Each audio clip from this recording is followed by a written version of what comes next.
Welcome back to the Liberty Perspective. I'm Joe Marshall. With this show, I'd like to continue where I left off a little bit on the last show regarding the sabotage of America by the intellectuals at Brownstone. And if you find that hard to believe, that Brownstone and the intellectuals and the fellows at Brownstone would be anything but pro-American principles, that's what you think that's what Brownstone is doing, you might want to give that show a look in consideration of some of the evidence and material that I've presented for your consideration. But anyways, I want to continue that because the same convolution is there's other things that came in that Brownstone. Brownstone's been emailing me other than just their repair project that they have going with the Leeds University in England. But I'm going to get into populism and what populism actually is a little bit today. But I'm going to be getting into some of that and that same kind of trickery of language and how people are saying things we might be construing as something different. How the populist movement is sucking people into an illusion. How it's being used in politics as a manipulation of crowds, and as as part of a mass media manipulation kind of thing. It's and that mass media manipulation kind of thing is what happened to us in COVID. They used it against the people at first with for maximum vaccine uptake. Compliance with all the countermeasures that were coming out. They wanted mass compliance. They utilized multiple psychological manipulation tactics, military-grade psychological manipulation tactics, nudge tactics they use, motivational interviewing skills they use, they call it. There's other ones. There's a halo effect.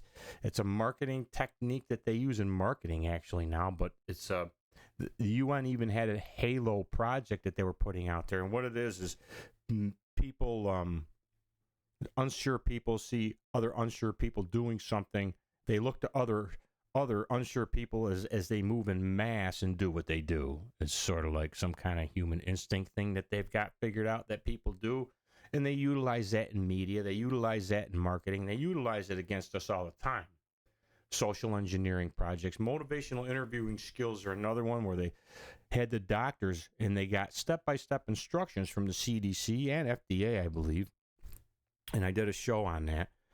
I've done a couple shows on these things already.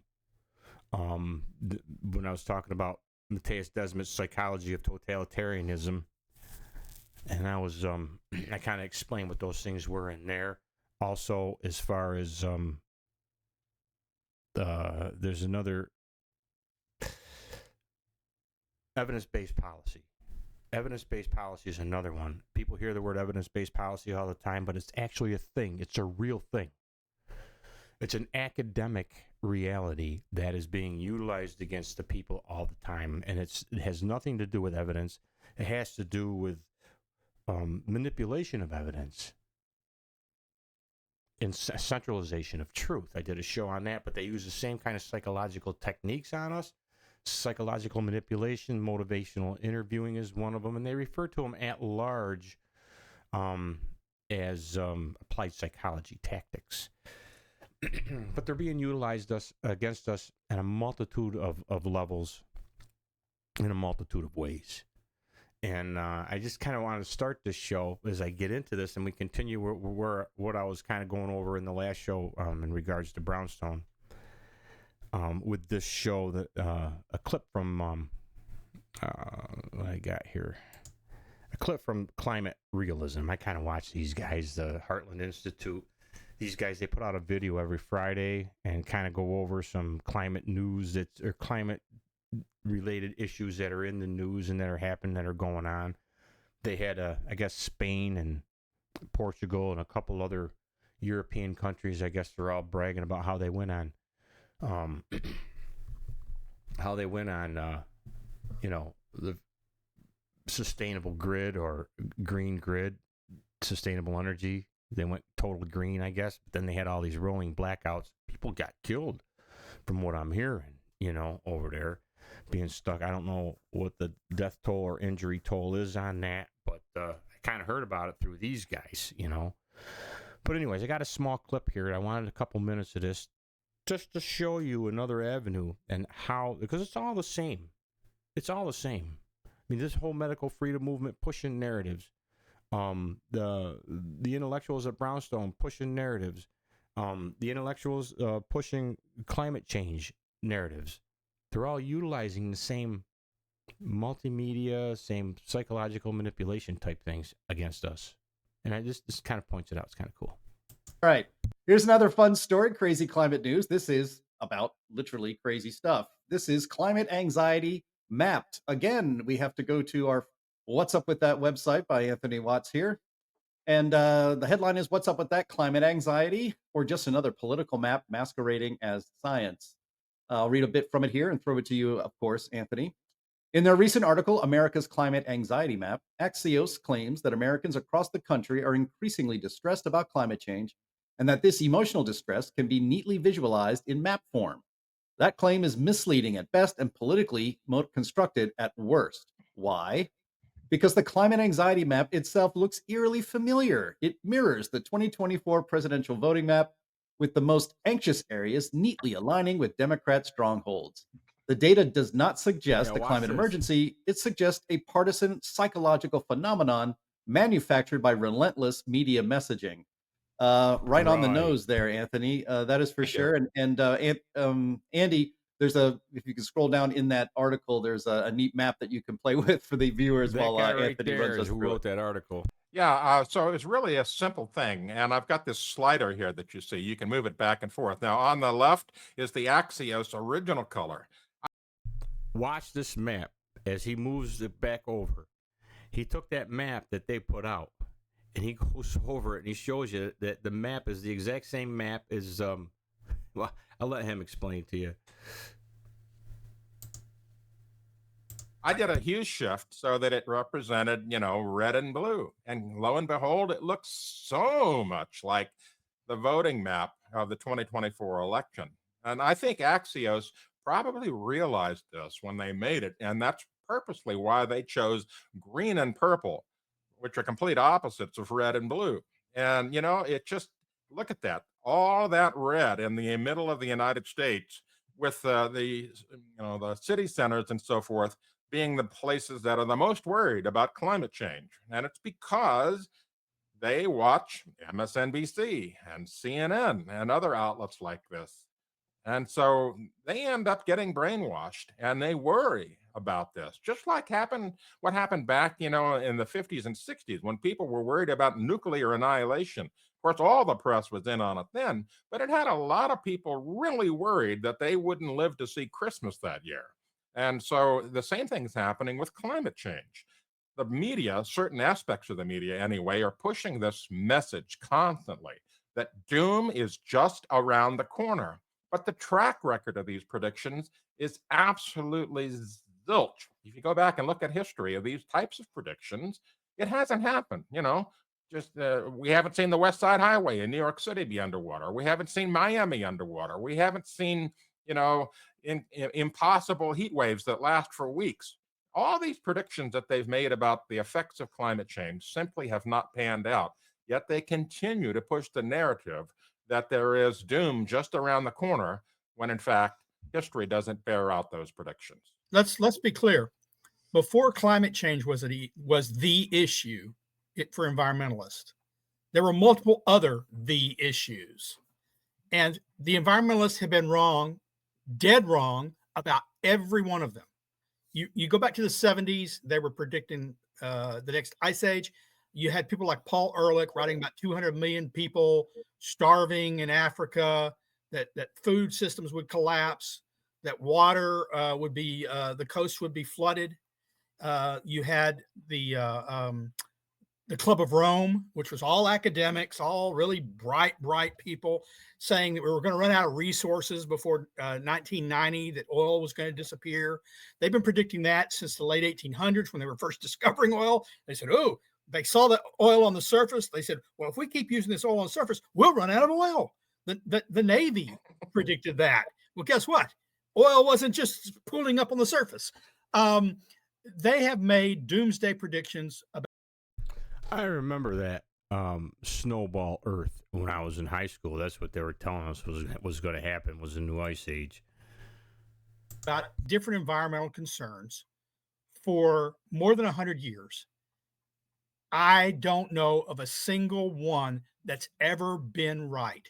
And sadly, the people that make these predictions, they shift course, take a different tact, and they keep getting invited on as experts, like they've been proven right in the past. Oh, well, trust these guys. They know what they're talking about, even though they've been wrong. Trust them now going forward. Madness. How dare you? And I just wanted to show you that. But anyways, what else do I got here? There, can you see that? There we are. But anyways, I want to start going down through this stuff because I got some stuff I want to share with you. But I thought we wanted to start the show with that so that you can see that this master manipulation, this mass use of mass media, social media, is being utilized, and it's not just by these false sense of consensus are being utilized against us in a multitude of ways. But anyways, I got this. That the brownstone report from Spain was another email that I got. It wasn't just a repair. I was telling you I was getting some emails from ever since I went to that freaking brownstone thing in Pittsburgh last November. I've been getting emails. I don't know, and I read a couple of them. I just couldn't believe what I was reading. But then I got this other. They got the repair one, which was on my last show. But this one, they had this report from Spain with a number of suggested articles, of which 2 were by Robert Malone, including this one. And I just started to read what Malone was saying in this. And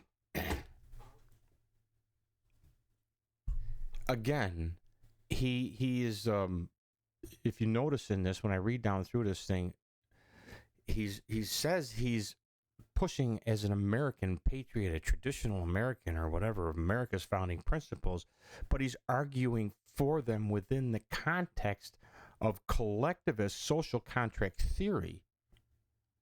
It's nuts. I'm just going to point this out to you.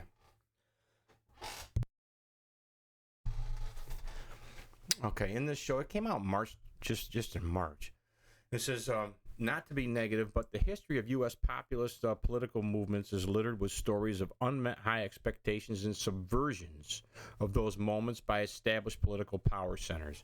Again, we're going to get into populism here a little bit. And populism, as I pointed out at the beginning of the last show I did on Brownstone, is kind of put in the context of an oppressor versus oppressed context, like the Communist Manifesto, same shit. But they kind of do it as the elite versus, the masses versus some kind of elite power structure. So it's kind of the same thing, which kind of critical theory does the same shit. But populism is being utilized to manipulate the masses in the same kind of way. And as I go down through this show, you'll see what I'm talking about on that. But I'm going to let these people talk for themselves, and then we'll go on it. And this Malone regulatory question for Maha MAGA populists is the title of this article by Malone. This is it. It's at the Brownstone. It's at the Brownstone. Yeah. So, yeah. But the history of U.S. populist political movements is littered with stories of unmet high expectations and subversions of those movements by established political power centers. So what is populism? This pan-U.S. and EU movement, yeah, European Union, it's very much a thing in Europe. Currently threatening to overwhelm and supplant the globalist New World Order is this pan-U.S. movement, U.S.-EU movement, currently threatening to overwhelm and supplant the globalist New World Order. The populist zeitgeist,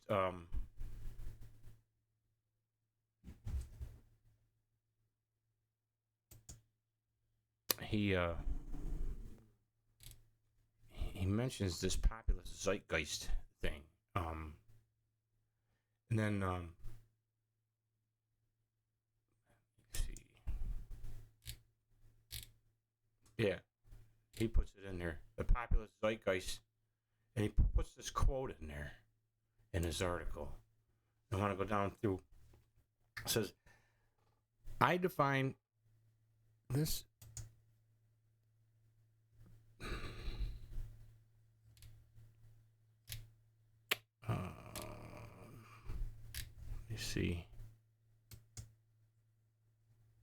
Let me see something here.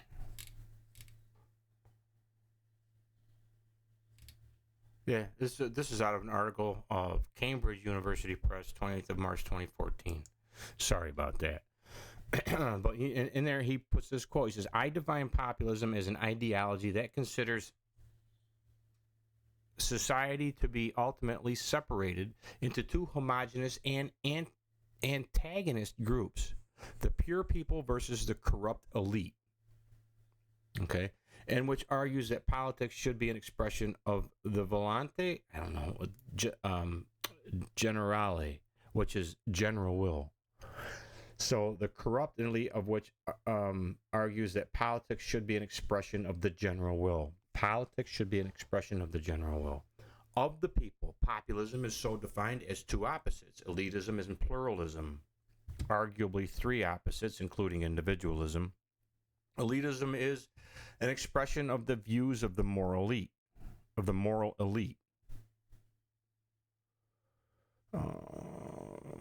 Elitism is populism's mirror image.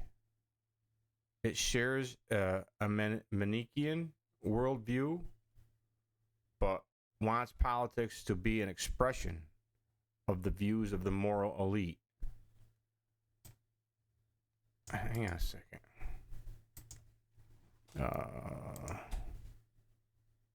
Let's just see what that Manichaean worldview is. According to Manichaean dualistic religious movement, found a divine realm of light opposes a realm of darkness. Okay, that's basically in a nutshell what that is. So, but wants elitism is populism's mirror image. It shares its light versus dark worldview, but wants politics to be an expression of the views of the moral elite.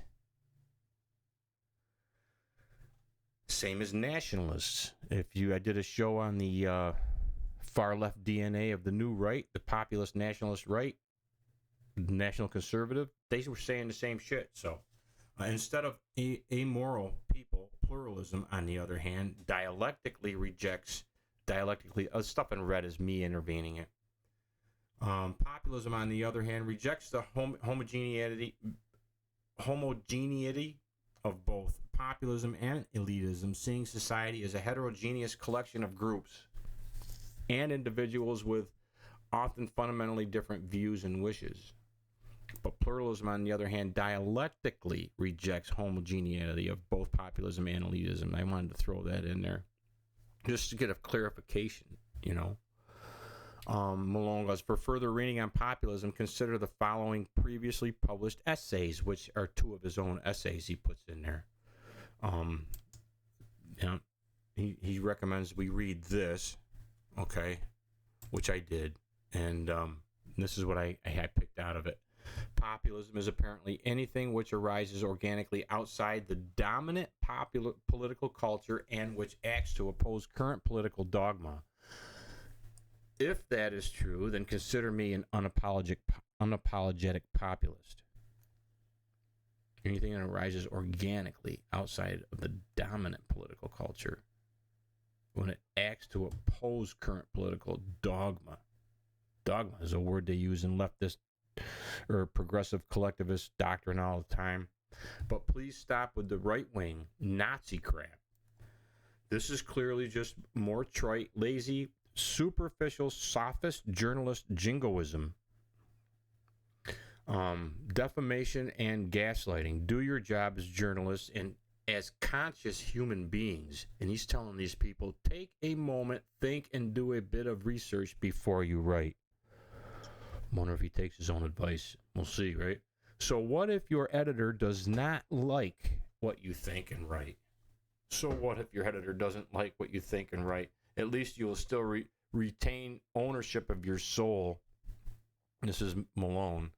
The new political axis is between individual freedom to choose and collectivism. So he's saying here that it's between individual freedom to choose. He's not saying individual liberty. He's not saying individual freedom. He's saying it's between individual freedom to choose and collectivism. Not left versus right, not Nazi versus woke. And I am an old school American, he says. I choose freedom is embodied in the core beliefs and thoughts which nourishes the roots of the American Enlightenment. What he means by enlightenment there, I have really no clue. But he goes on to say the Declaration of Independence in the U.S. Constitution and the Bill of Rights. Not the collectivist worldview which Davos man in his World Economic Forum lackeys. On the surface, I don't disagree with. If I'm just hearing him say this stuff, I'm like, you know. I don't necessarily agree with anything on the surface, but let's just take a look at what he's actually saying here. So he says, consider me an unapologetic populist, is what he's saying. Take a moment, think, and do a bit of research before you write, he's saying. The new political axis is between individual freedom to choose and collectivism. It's almost there. But is the individual freedom to choose the same as individual liberty, the whole of individual liberty, the whole of individual freedom? I don't know. Not left versus right, not Nazi versus woke. I'm an old school American. Just keep reading, okay? And this is another article he says that we need to read to find out what populism is. So this is his other article, and in here I just picked this out. Just to recap, I personally endorsed the once and future President Donald Trump before Bobby Kennedy did. So he endorsed Trump before Kennedy did. Okay, well, Kennedy's Children's Health Defense, Dark Horse, or the publishing company that's there, published Malone's book, right? So, but he endorsed Trump. He's bragging about it before Bobby Kennedy did. This new administration will give us a fighting chance to take back America. This was written in November, probably right after the election, right? Yeah, he says, this new administration will give us a fighting chance to take back America, but completing this task will require decades of sustained effort. And I am pretty sure that Trump will act to set back the globalist plans of the UN, WHO, and World Economic Forum and their allies. And it will most certainly be better than the alternative would have been. That is enough for me. For now.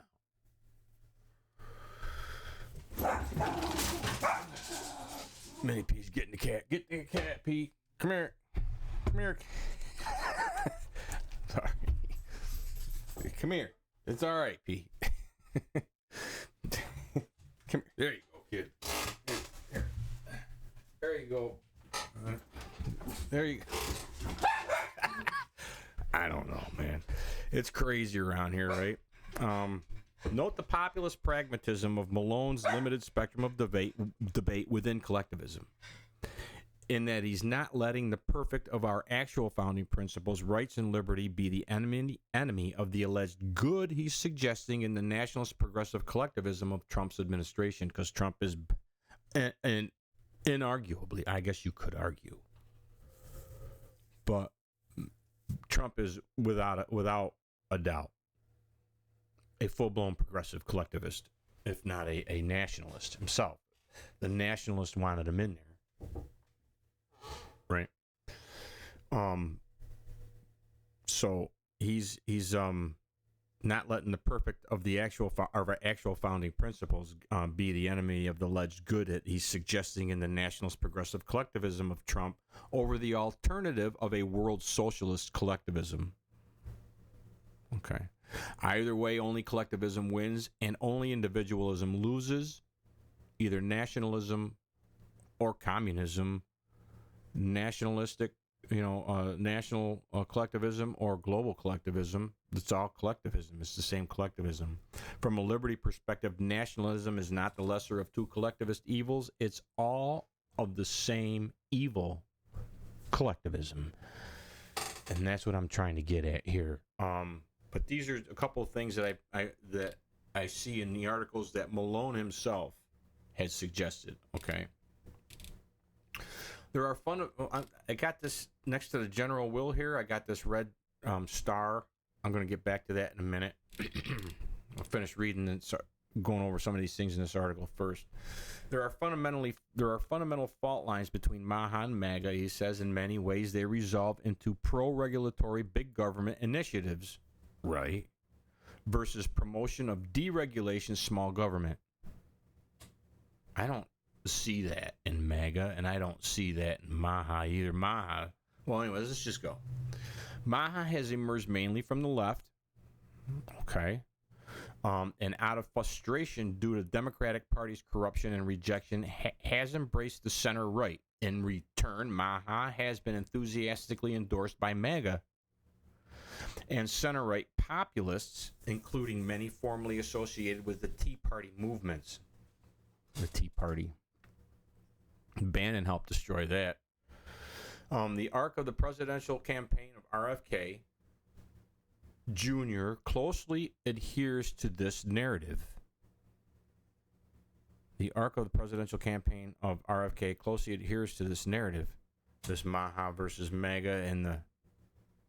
Anyways, Bobby, he says, started out seeking the Democratic Party nomination as representing Kennedy Democrats and announced a platform proposing a return to his legendary father and uncle's pre-Carter, pre-Ronald Reagan New Deal positions.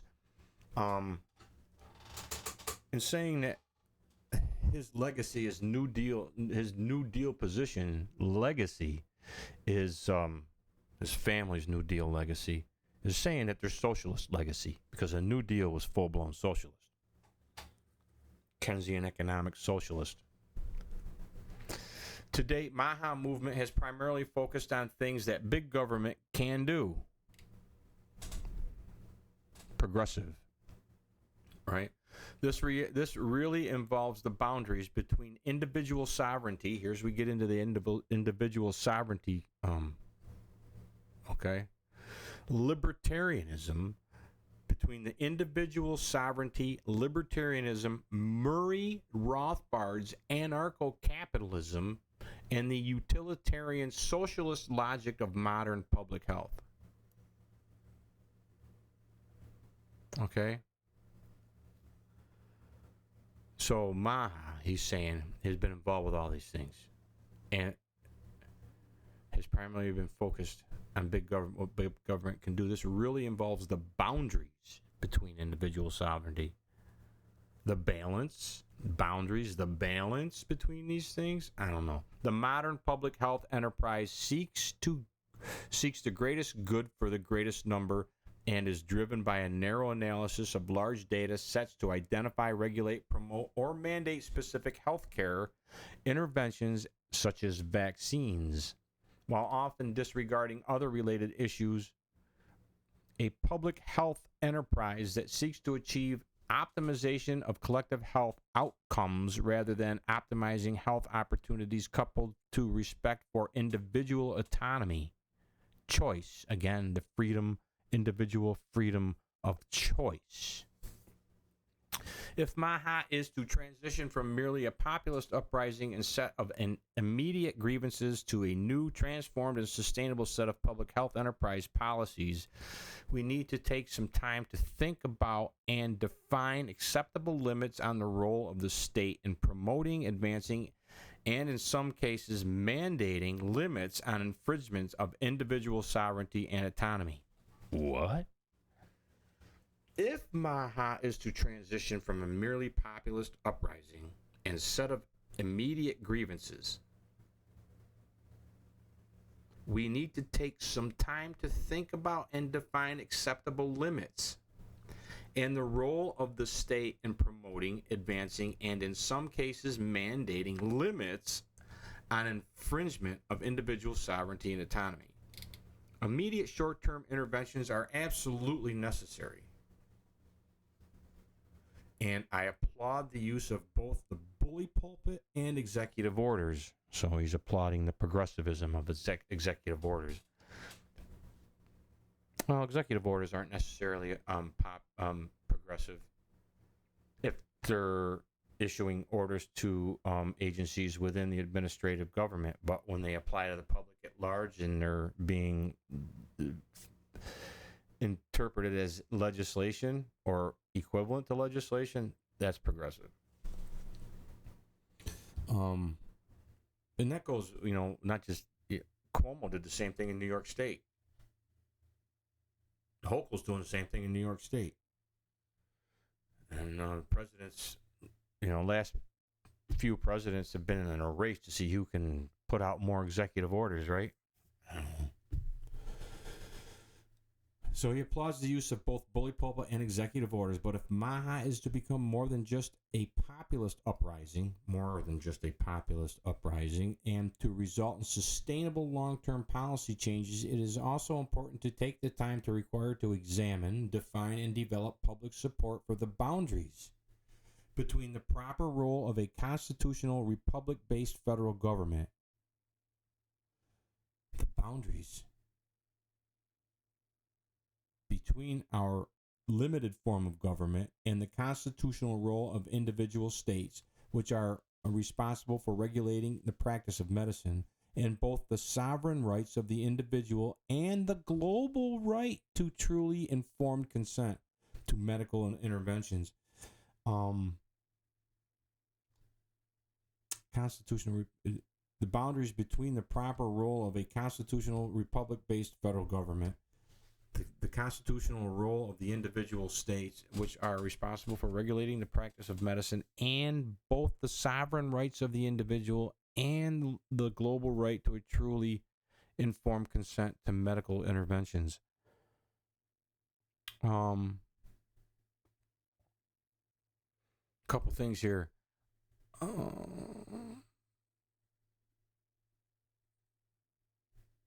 That informed consent. The global right to informed consent. I did a show not too long ago on informed consent and how the whole oath, the oath, that the medical professional oath,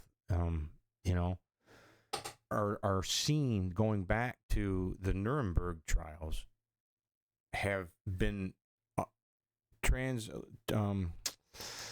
understood as in the context of human rights, as understood within the context of the world socialism of human rights. And I point that out in that show.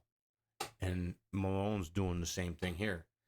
He's talking about the global right to a truly informed consent, which I just wanted to point out what he's talking about here, and what's understood is these are understood in the context of the world socialism of human rights. I just wanted to point that out. Okay. And down here I got this star. Note Malone's argument for the sovereign rights of the individual within the collectivist social contract context of Rousseau's social contract. I'm going to go back here to this thing in here that Malone quotes in this article, okay? He says that I define populism as an ideology that considers society to be ultimately separated into two homogeneous and antagonistic groups, the pure people versus the corrupt elite, in which argues that politics should be an expression of the general will of the people. Populism is so defined, has two opposites, elitism and pluralism.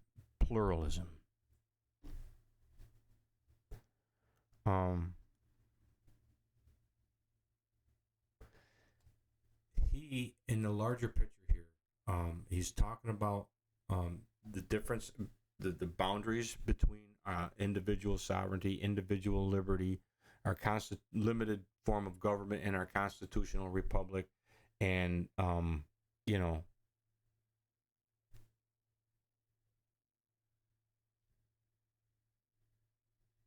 in the collective, you know, public good, right? Talking about the political axis between individual freedom to choose and collectivism in the context of this general will. So he's putting it out there and talking and referencing his position that is for this individualist type of individual freedoms of liberty, individual freedom to choose, actually, right? In the context of the general will. I define populism as an ideology that considers society to be ultimately separated into two groups, in that which, in the corrupt elite, the pure people versus the corrupt elite, and which argues that politics should be an expression of the general will. Populism should be an expression of the general will, and he says, count me in as a populist, right? Count me as an unapologetic populist. What's the general will? Does anybody, you going to let that slide? I don't know. I haven't heard anybody call this out. I mean, so I just note in this star, I said, note Malone's argument for the sovereign rights of the individual within the collectivist social contract context of Rousseau's social contract, because general will comes from Rousseau's social contract. The general will. So what's the general will? Per Rousseau's social contract, right? Okay, you can get that on Marxist.org. You can find Jean-Jacques Rousseau's 1762 social contract, which all these, social contract theory shit that's been utilized in all these psychological techniques and tactics to pressure people, and the social contract theory that they've been utilizing comes from the social contract theory. And Rousseau and Hobbes and even Plato, they're mainstays, fundamental, foundational blocks in the understanding of what social contract theory is. Collectivist, world socialist, world collectivist, even nationalist social contract theory is. Okay? But in part of that social contract, we have book one. But this is where I get this part out of the social contract. Quote, in reality, each individual may have one particular will as a man that is different from or contrary to the general will. Each individual may have one particular will as a man that is different from or contrary to the general will, which he has as a citizen. You also have a general will as a citizen. The general will. The will of the mass, the will of the collective. Okay. His own particular interest may suggest other things to him than the common interest does. His separate, naturally independent existence may make him imagine that what he owes to the common cause is an incidental contribution, a contribution which will cost him more to give than their failure to receive it would harm the others. Read that again. His separate, naturally independent existence may make him imagine that what he owes to the common cause is an incidental contribution, a contribution which will cost him more to give than their failure to receive it would harm the others.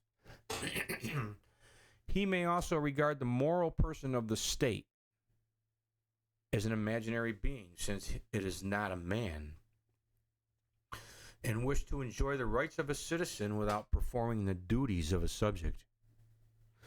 And wish to enjoy, and this unjust attitude could cause the ruin of the body politic if it could ruin the body politic if it became widespread enough, so that the social compact, the social pact, will not become meaningless words. It tactically includes this commitment, which alone gives power to the others. Whoever refuses to obey the general will, shall be forced to obey it by the whole body politic, which means nothing else but that he will be forced to be free.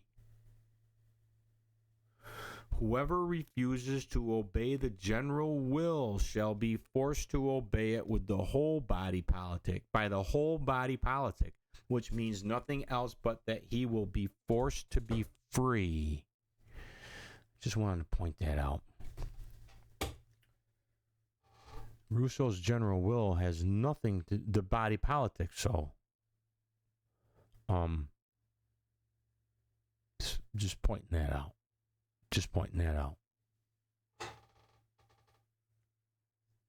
Yet Malone is arguing for his populism within the context of the general will, for the right of the individual to have freedom of choice, right? Freedom to choose. Just pointing it out for your consideration. Okay, I got 2 stars next to Bobby where he says, when he's talking about Bobby Kennedy, because he's been supporting of Trump, supporting Bobby Kennedy, working with Bobby Kennedy, RFK Jr., right? And I just wanted to put this out. It appears Bobby, Robert Malone's buddy here, has a number of ties to Scientology. And the cult of Scientology has a long history of human rights advocacy. I wanted to point this out too, because I'm going to go down through some of the ties that I came up with as I was just researching. I just researched Scientology's ties to human rights, and they've been global advocates for human rights for a long time, to the point where I think it was the Blaze and Glenn Beck, like back in 2013, 12 years ago, did an article on how Scientology's, the kids, the videos in schools that kids were learning what human rights are were all from Scientology. I shit you not. But anyways, Scientology's a big human rights advocate, global human rights advocate. Yeah, the cult of Scientology, right? I mean, Scientology isn't the only cult that's been a human rights advocate. Jim Jones, right? The original Kool-Aid drinkers, right? From Jonestown, even though it might not have actually technically been the brand name Kool-Aid they were drinking. That whole expression, who's drinking the Kool-Aid, it comes from that, right? He was a human rights advocate. He was a leader in some human rights organization from where he was from. But anyways, you can look that up. But this is all different things that the Scientology is putting out on human rights. Just a couple different, all the different human rights videos that Scientology puts out, I mean, just for a taste.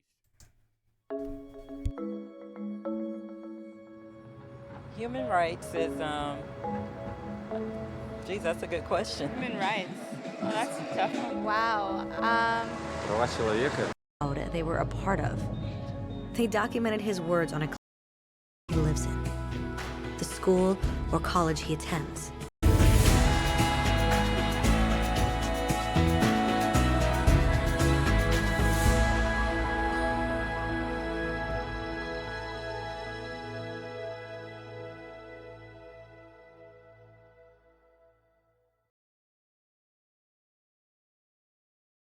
Scientology put these freaking videos out. Just wanted to point that out. But I get down through here and this because he was bringing Bobby Kennedy into it, and I wanted to point this out really quick, kind of as a side note here. Some of the things I was looking up said Robert F. Kennedy, environmental lawyer, partners with the Church of Scientology in anti-vaccine and anti-GMO activism. This is from 2021.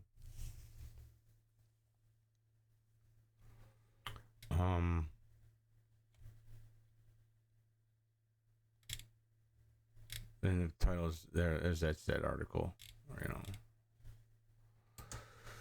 And then that was he's an anti-vaccine, anti-GMO, anti-pesticide litigator who espouses health and environmental claims that stand outside mainstream science. He promotes his views through his nonprofit Children's Health Defense, formerly the World Mercury Project. Another article, investigation. This is from 2021 too. From June, Scientology-linked lawyer spreads lies about vaccine and GMOs. And this is this article. Okay. California-based law firm Baum Hoodlin was founded by Church of Scientology lawyers and has been close ties to the cult of decades. Yeah.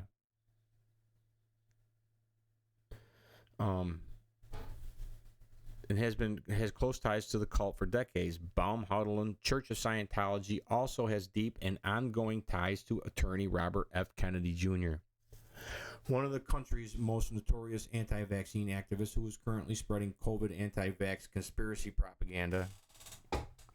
Obviously coming from somebody who is pro-vaccine, pro-COVID protocols, right? But who is currently spreading COVID anti-vax conspiracy propaganda.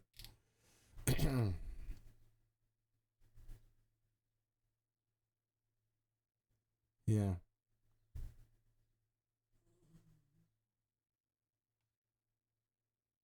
Yeah. And it says in here that church-affiliated consultants and nonprofits have played a prominent role in the ongoing battle over medical exemptions for vaccines in California, with celebrity Scientologists urging their social media followers to oppose the state's restrictions on vaccines exemptions. Jenna Elfman, Danny Masterson, Juliet Lewis, and Christy Alley, all outspoken Scientologists, have lobbied against California's legislation requiring all students be vaccinated. Oh, that's great. We just get, cults like Scientology in there, and, everybody who does the same thing is crazy, I guess, right? Anyways, the glyphosate conspiracy in Scientology, here's an article on this here. From just February 2025, Church's messy relationship with RFK Jr. raises awkward questions about its influence on U.S. science policy going forward. Okay, you've got RFK Jr.'s affiliation or association with Scientology. What influence is Scientology going to have on RFK Jr.? I don't know. That's what they're asking. But yeah. But the lawsuits that Scientology was kind of leading, from what I was getting out of a lot of these articles, is that they were using a lot of that money to fund they were getting a lot of their money from funding from the lawsuits against for glyphosate, Monsanto, But I got a couple pictures in here. RFK Jr.'s anti-vax activism hits lowest spot ever with Scientology and the Nation of Islam. This is this article where him and Brian Hooker together that's a Nation of Islam leader. RFK Jr. flanked Thursday night by Dr. Brian Hooker left and Reverend Tony Muhammad on the right there. And that's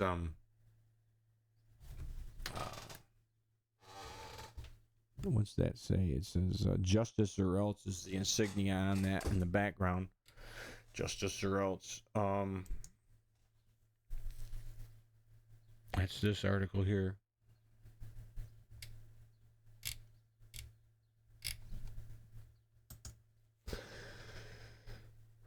kind of I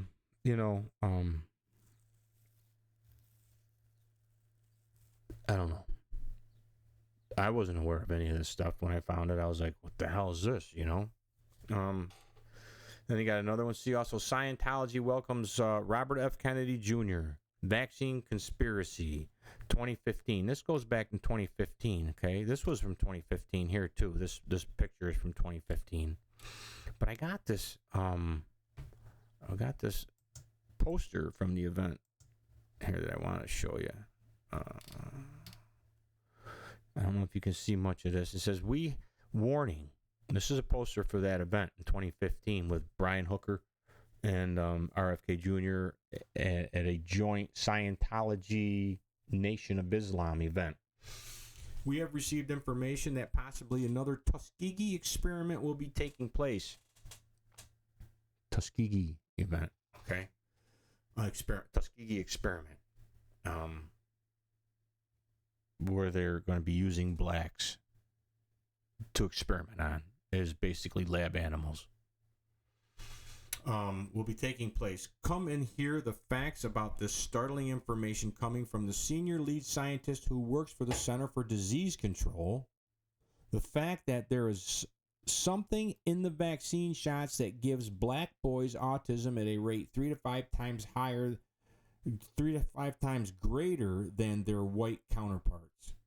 Come and hear from Robert F. Kennedy Jr., Dr. Brian Hooker, a biochemist, and Minister Tony Muhammad. This Thursday, June 18th.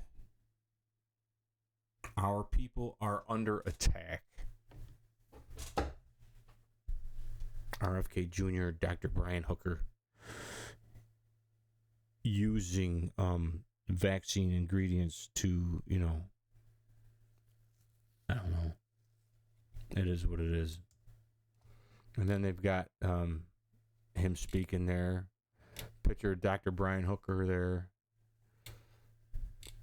It says, tonight at the Church of Scientology Community Center in Los Angeles, Robert F. Kennedy Jr., Dr. Brian Hooker, and Nation of Islam Minister Tony Muhammad will participate in an event highlighting theories that the U.S. government is deliberately causing autism in African-American children using vaccines. Kennedy is the son of the late senator from Massachusetts. Hooker is an associate professor at Simpson University, a small Christian liberal arts college in Redding, California. The Scientology Community Center is also known as Muhammad Mosque, number 27 in the Nation of Islam. So it's a joint Scientology Nation of Scientology Nation of Islam Center that event that they were speaking at. I'm just trying to point these things out for our consideration. I mean,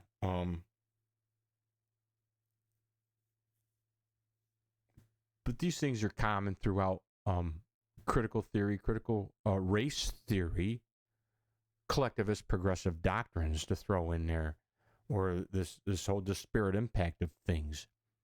So I don't know.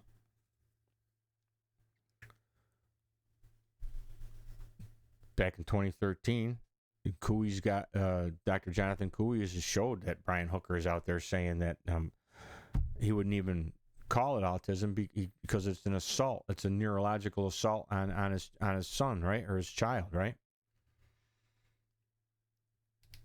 And 2015, 2 years later, he was saying that it was affecting black kids. It was an assault on black kids, causing autism in black kids at higher rates than whites. Just information to pass on for your consideration wherever it goes or doesn't go. Then we got this, but here's the other thing too, is that, once this guy's been affiliated with organizations like, Scientology, and it becomes known sooner or later, which it is, it's going to come out, and they're just going to throw that, it's going to discredit everything that is it going to discredit him? Will it work to discredit him? I don't know.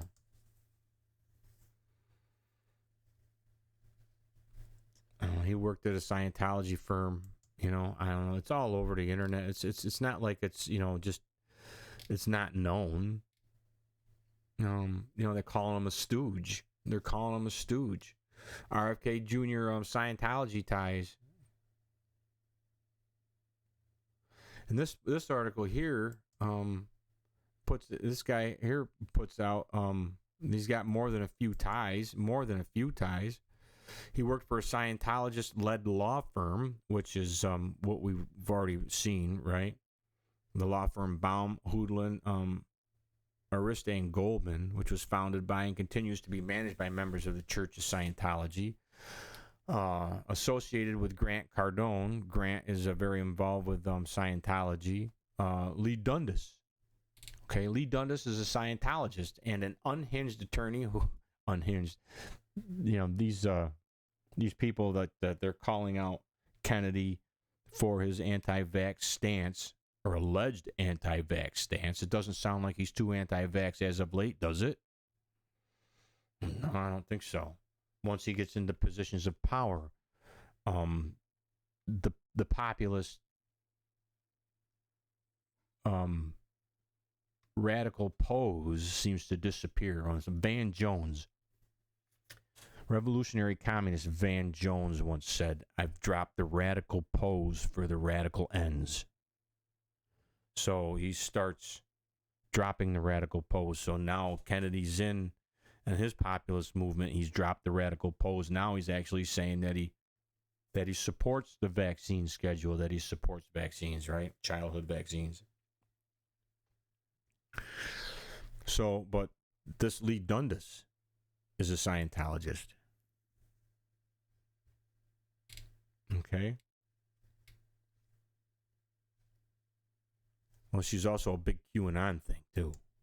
Associated with, she was, I think, Children Health Defense's lead, one of California's leading children's of health defense thing, I think, here. Like Robert, Leah is a Scientologist and an unhinged attorney. Well, they say unhinged. Like Robert, has appeared in Mike Flynn's Reawakening Tour. Mike Flynn's Reawakening Tour. That whole Reawakening Tour was all QAnon. And I've showed that on the shows before. RFK Jr.'s infamous pic with Mike Flynn and Roger Stone. Roger Stone was backstage at one of these events. Robert's Children's Health Defense Group made a poor choice to feature Lee as its California California chapter website. They removed Lee from the page, possibly after her J6 antics, but an archive still is available here.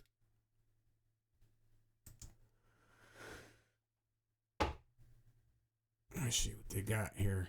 If they're gonna go, I don't know.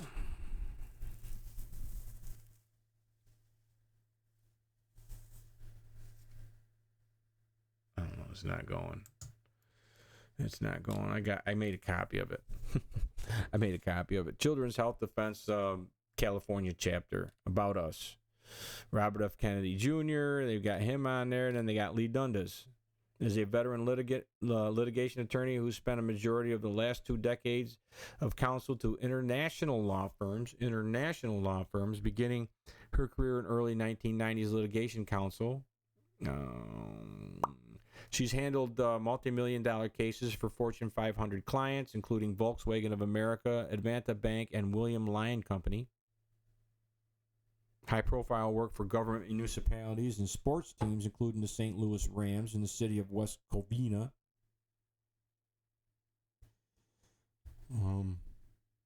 She continues to focus this in her when she joined Bobeck, Fletcher, and Harrison in 2000 of counsel. I don't know if I said that right. Then there's Lee Dundas connections to QAnon. You see what I'm saying? There's attention. That's that article we just said. Attention. QAnon. Lee Dundas is a Scientologist.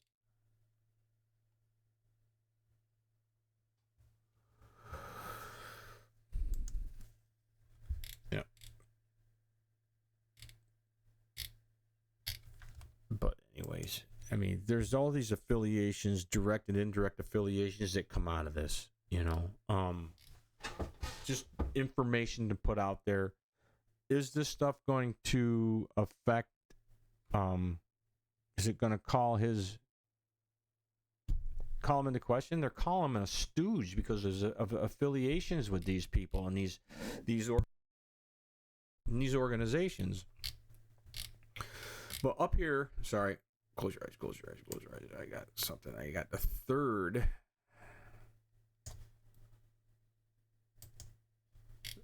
I had a third. Oh yeah, I point out in here in Malone's article that he had there. This really involves the boundaries between individual sovereignty, libertarianism, Murray Rothbard's anarcho-capitalism, and the utilitarian socialist logic of modern public health. Utilitarian.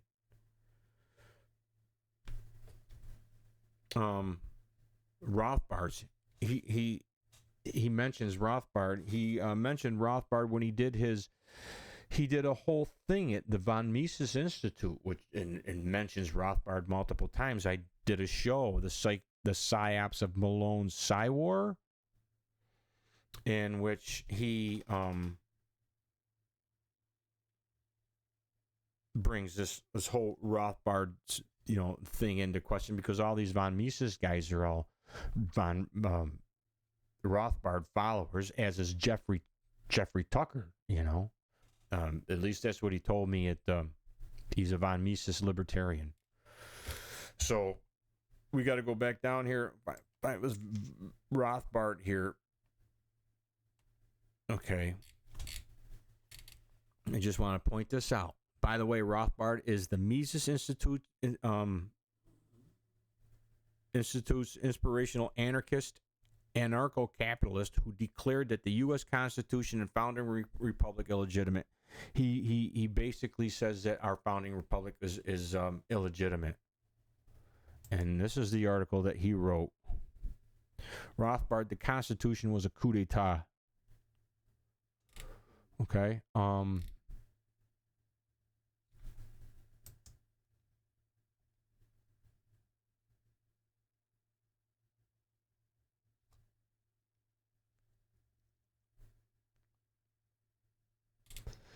It is well known that Rothbard took the American Revolution to be mainly libertarian in its inspiration, that the libertarian impulses of the revolution were betrayed by a centralizing coup d'etat. Yeah, he called our basically, according to this, according to him, our whole republic is illegitimate. So, just so you know. Populism as a confrontational politics tool to trick the masses into having to vote for one to save them from the other. And that's basically where we are with populism. What populism is. Let's see if I can get this in here so we can see things here.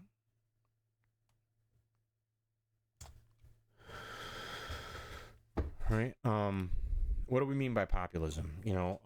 Malone's talking about populist, him being a populist, an unapologetic populist. What is it, right?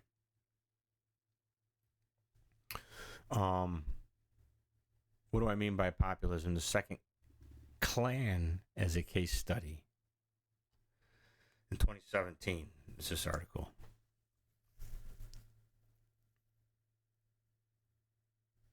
What do we mean by populism? For historians, the American Populist or People's Party of the 1890s has long served as a model of left-wing populism. Okay. While interwar European fascist movements represent right-wing populism. Okay. Got left-wing populism and right-wing populism. To identify the common denominators in left and right versions, it is best to think of populism as a cluster concept to identify commonalities among movements that share some but not necessarily all attributes.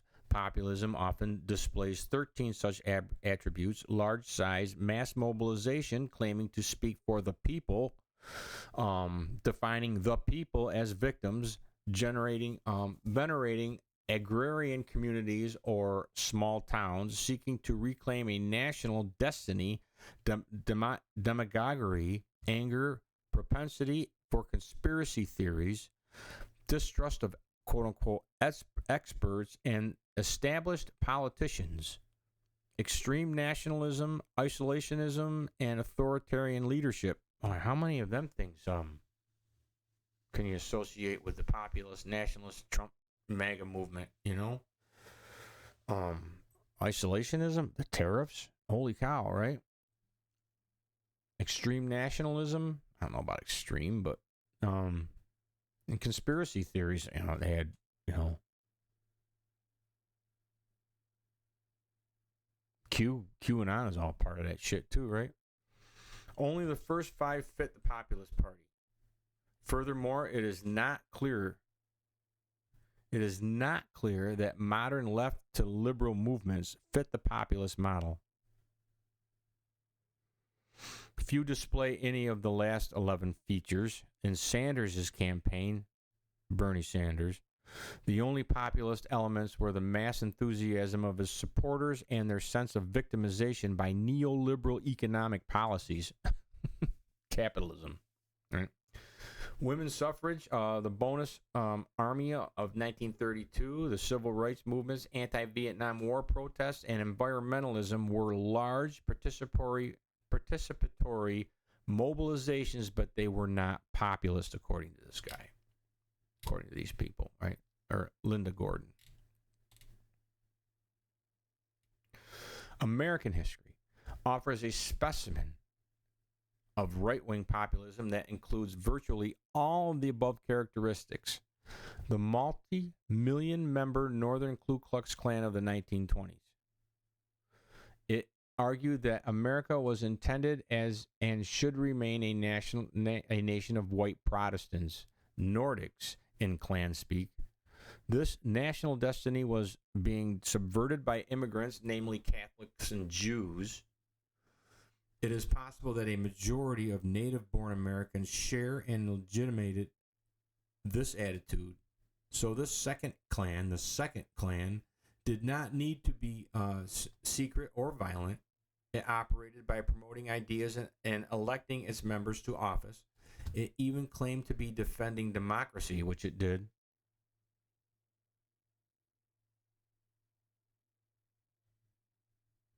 Through a particular type of majoritarian or plebiscitary democracy in which a majority could override minority interests. Its electoral strategy put into office 16 senators, scores of congressmen, the Klan claimed 75, 11 governors, and thousands of state, county, and municipal officials.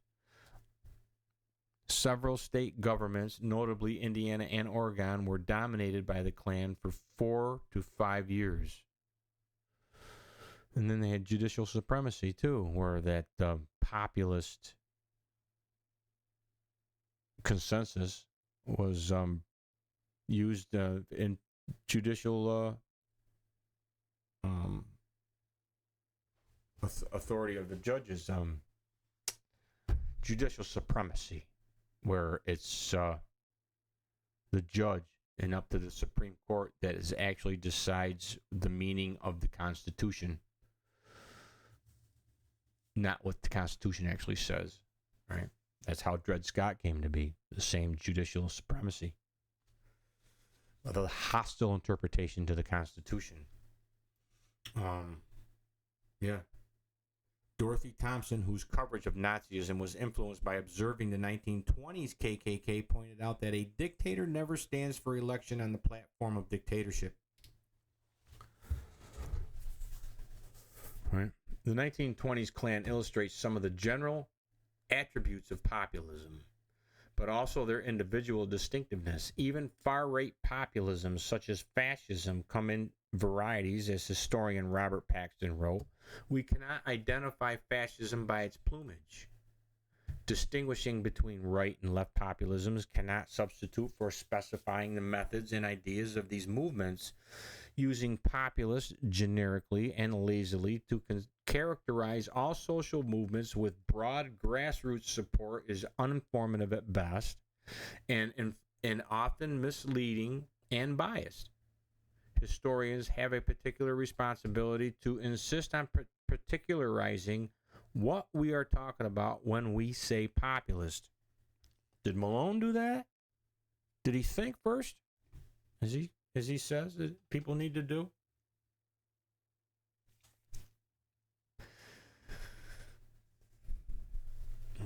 But this is where this article is going, you know?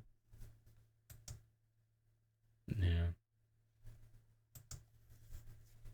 So there's these people out there saying what populism is, okay, or isn't, and that we need to understand that not everything they say is populist is populist.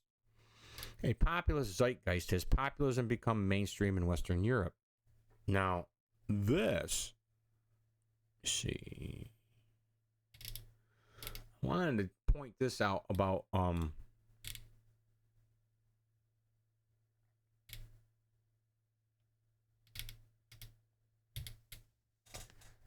this article.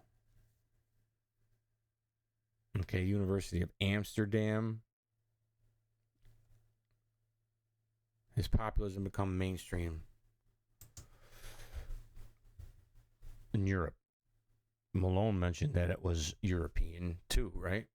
In this paper, we examine the discursive reactions to the electoral success of populist parties.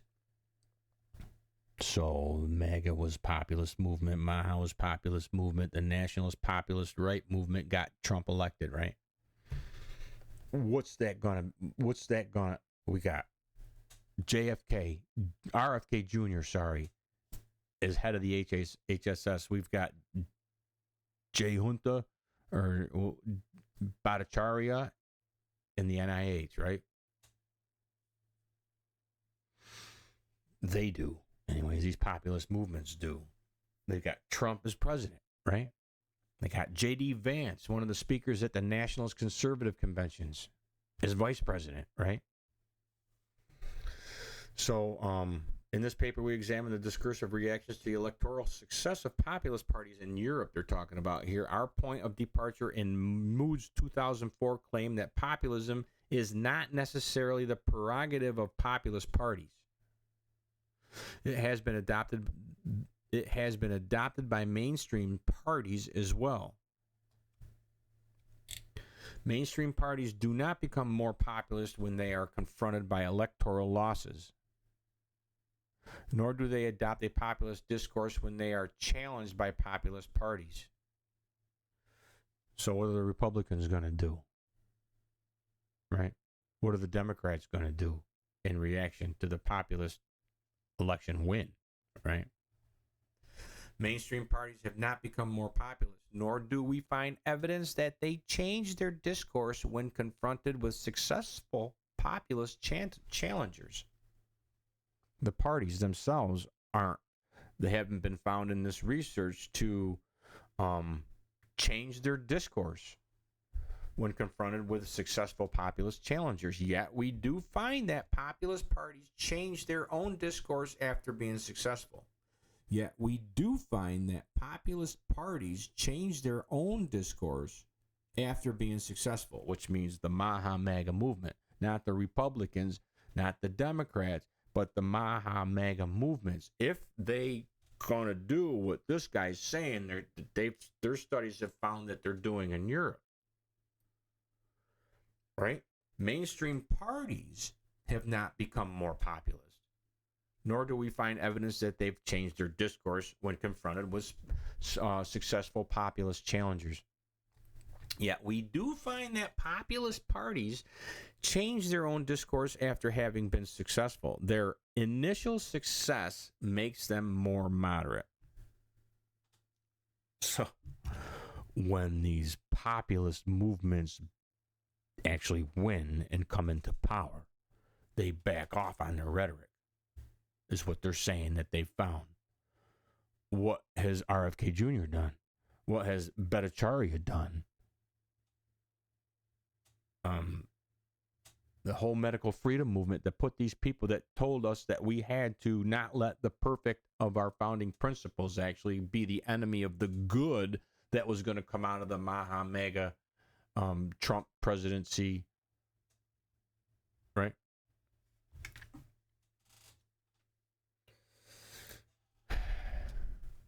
Yet we do find that populist parties change their own discourse after being successful. Their initial success makes them more moderate. So after they win, they back off. Conclusion in this study: mainstream parties do not become more populist when they are confronted by electoral losses. Win or lose, they don't. Nor do they adopt a populist discourse when they are challenged by populist parties. Republicans and Democrats aren't going to change. Nor do they adopt a populist discourse when they are challenged by populist parties. They have incorporated the populist discourse in their manifestos. They have not incorporated the populist discourse in their manifestos, and it can therefore be concluded that populism is not contagious. So populism, once it gets into power, isn't adopted. The calls in the populist movements isn't actually adopted into the power structure. The themes that populist movements are, that generate the grassroots themes, the grassroots causes that generate this quote-unquote populist movement, populism, aren't adopted into the power structure. The mainframe power structures, they're not adopted once they're in power. Why is that? You know, I've always said that populism as a movement, populism is a product of the progressive era. I mean, pragmatism and populism were both political movements that came out of the progressive era. Pragmatism was William James and John Dewey. Populism kind of has the same principles of pragmatism, where it kind of falls on the Hegelian dialectal. The truth is in the middle, man. Don't let the perfect be the enemy of good shit, right? That whole truth is in the middle kind of shit. Don't go, don't let the, right? Perfect be the enemy of good kind of shit. But populism is one of the things that the nationalized concerns to breed things to a national attention through populist movements is also a progressive way to skirt the firewalls of our republic and to try and set grass fires, revolutionary grass fires that would burn sea to shining sea as they would in an open democracy. Populism is a progressive concept designed to bypass and undermine, literally undermine our republic. But here, this guy, and this European look into the populism in Europe has some things we need to take into consideration going forward on what populism actually is and populism has done here. As we watch RFK Jr. basically back off of almost everything, it's the movements that brought him into election isn't being adapted into the mainframe, right? So much. Populism is not contagious. Interestingly, populist parties are not immune to their own electoral success. Contrary to mainstream parties, Republicans and Democrats here, they do adjust their political discourse once they experience electoral growth, as we have seen. Populist parties that gain seats tone down their populism, probably in an attempt to become acceptable coalition partners to the mainstream parties. I don't know. The fact that populist parties moderate their populist discourse after their electoral success has important implications for our understanding of populism, and this is the part here that I want you to get. This is it. Let the light turn on when we read this. It suggests that populism can, but need not be a deeply rooted worldview.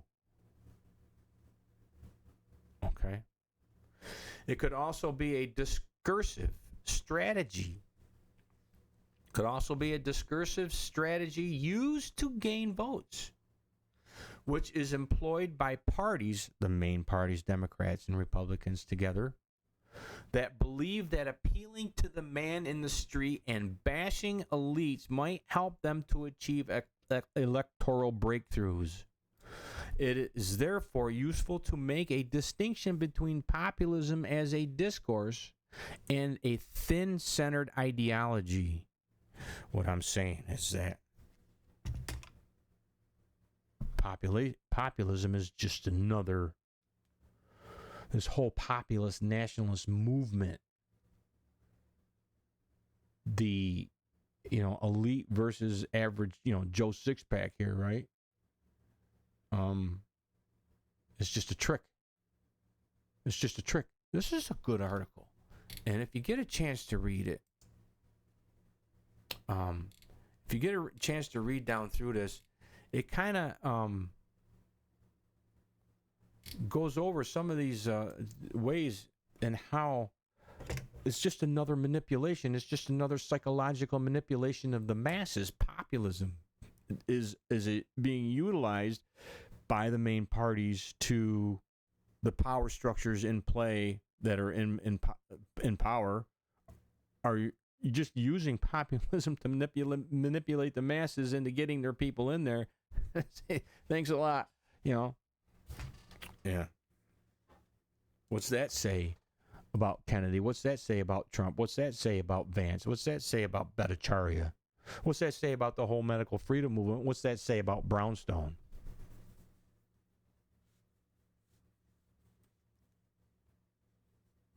Something to think about going forward. Let the light come on in that, man. The whole concept of populism is a psychological manipulation. They're pointing it out that it's been done before. And I got another one here as part of this, also part of the populist nationalist movement was this Stop Vax Passports Task Force. That they did a webinar. It's this Frank Gaffney guy. He was involved with he's a neocon. It's kind of populist nationalist movement, but he's like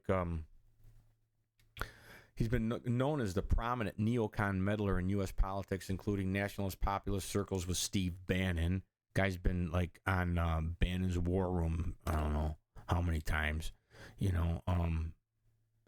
He's been affiliated with Bannon, always on with Bannon, right?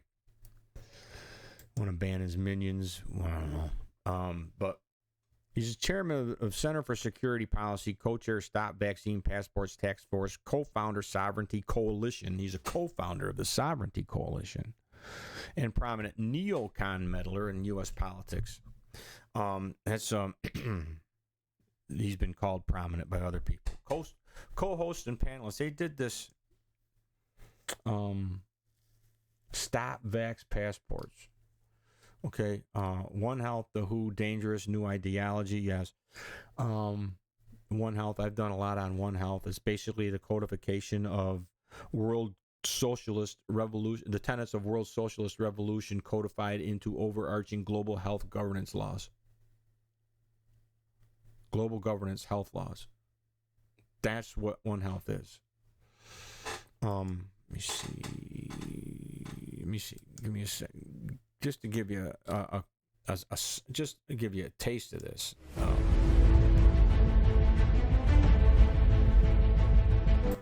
Critical that physicians on Capitol Hill at 3 p.m. on Wednesday of this week, Wednesday the 17th. The World Health Organization will be the most powerful organization ever to have been on the face of the earth. And Tedros, the Director General, will be the most powerful man Just in the world. listen to some of the stuff of what they're saying. And here. we've got to make sure it doesn't go through. So, how will this be? How will this be effectuated? It will be effectuated through other parts of the pandemic treaty, which have to do with global surveillance and censorship of dissenting views. So in terms of the global surveillance, it says the parties, meaning the nation states, commit to strengthen multi-sectoral, coordinated, interoperable, and integrated One Health surveillance systems. So they want to be able to surveil us, humans, plants, animals, and the environments. And part of the way that they will be doing this is through vaccine passports and smart health IDs. And then another part of the way that they're going to be doing it is through any kind of a national ID. There's a proposal for a national ID in the United States right now before the Senate that would serve as a platform for the China social credit system.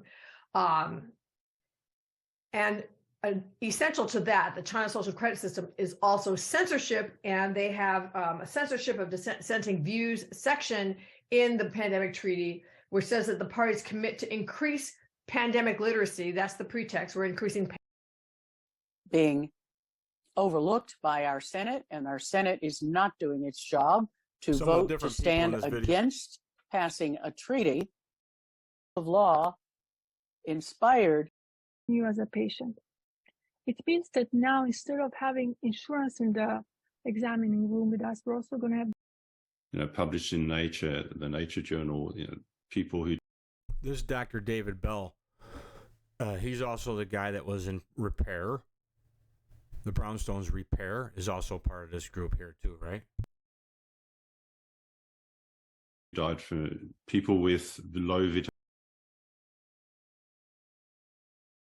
Communities will leverage prior and the quadripartite have been set up to try and.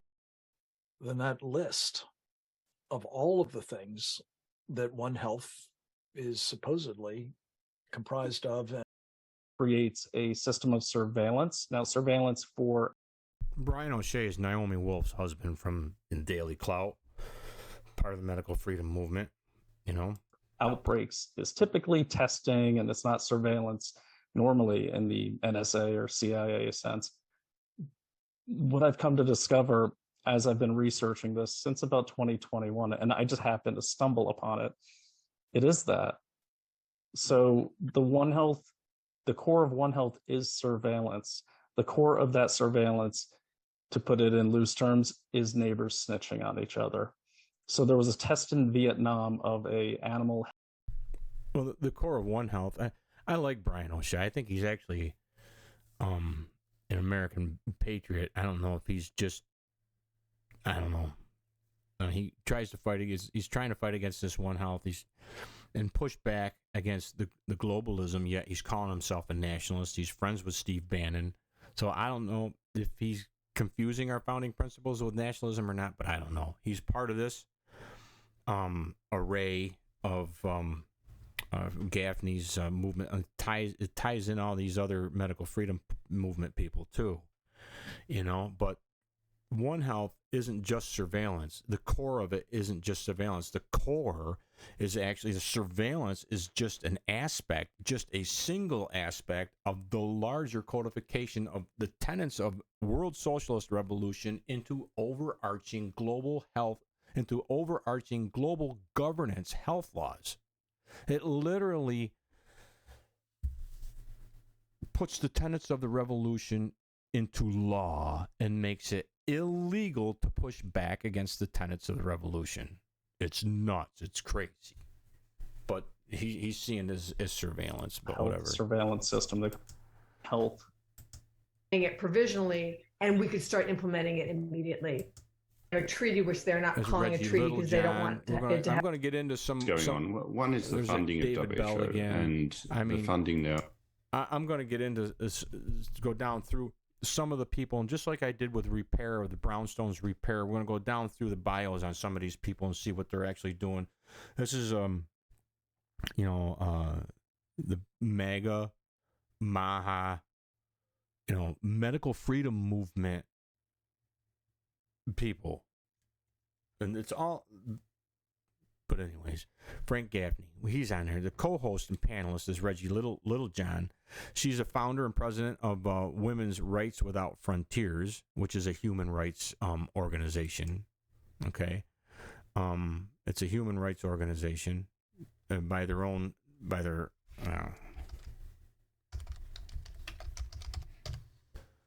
right. Oh yeah, Women's Frontiers is a human rights organization. Okay, human rights.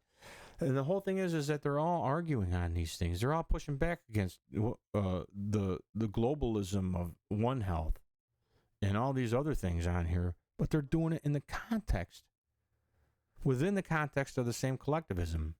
They're not fighting back based on our founding principles. They're not fighting back based on actual real individual rights and liberty.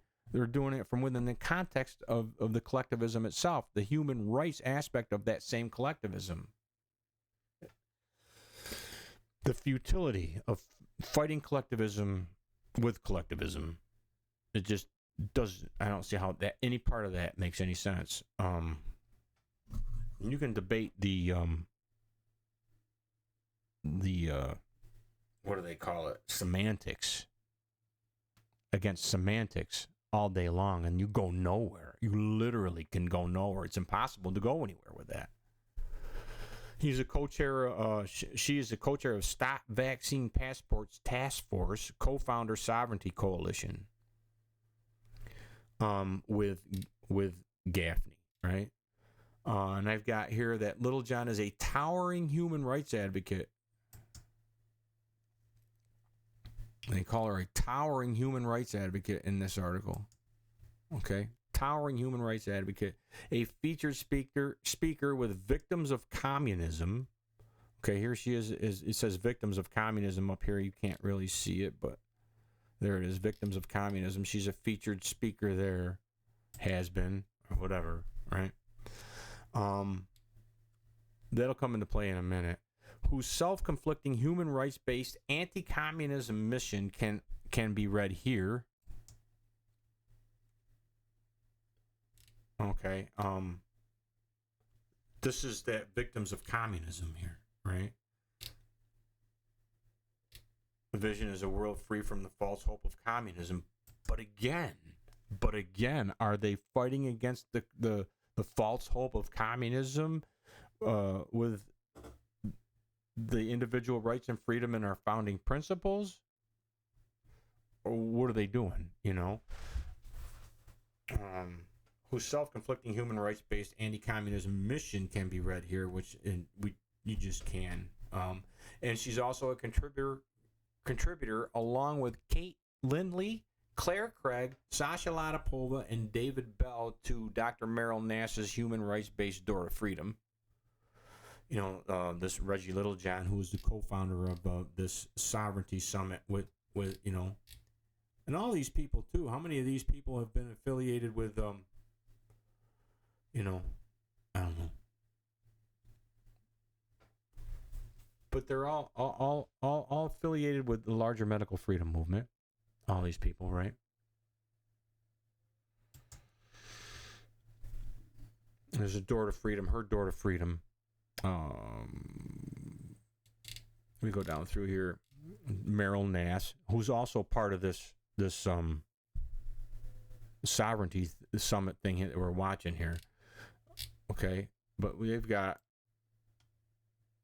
you know, all these different people on here. You might recognize people that I don't recognize on here. There's Reggie Littlejohn. She's the co-host on this thing that we're watching today, right now. And you've got, you know, Claire Craig, Dr. Claire Craig, associated with, what the hell is she associated with over there? I don't know. The 100,000 Genomes Project. Cooey's got, she's on Cooey's radar. A lot of these people are on Cooey's radar. I don't think it's a coincidence that they're on my radar, with the collectivism radar, the world socialism radar,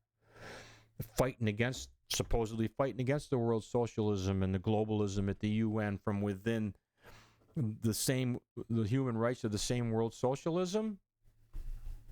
That, you know, and I've gone over the past couple shows that I've posted on the human rights and false hope of the human rights and the brownstone sabotage of America and liberty. There's Kat Lindsay, she's part of this. Claire Craig's part of that. Sasha Latipova, David Bell, he was part of that repair I think I did on Brownstone yesterday too, right? So they're all the same people, all tied together here. This is the thing I kind of wanted to point out here. And this is all through Reggie Littlejohn,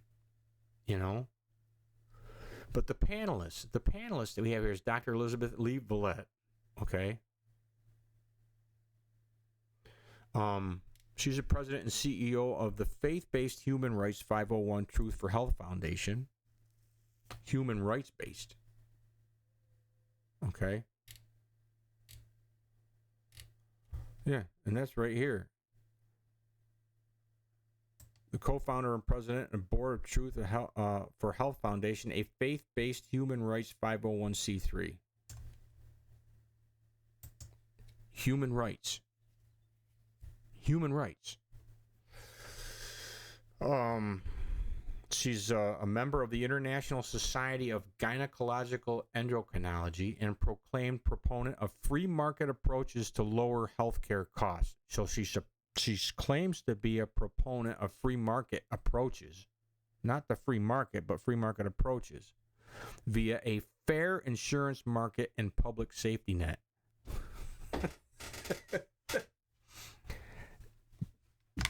Anybody else see it? I just wanted to point this out. She's a proclaimed proponent of free market approaches to lower healthcare costs. Starting tomorrow, this simple water hack can change. Right?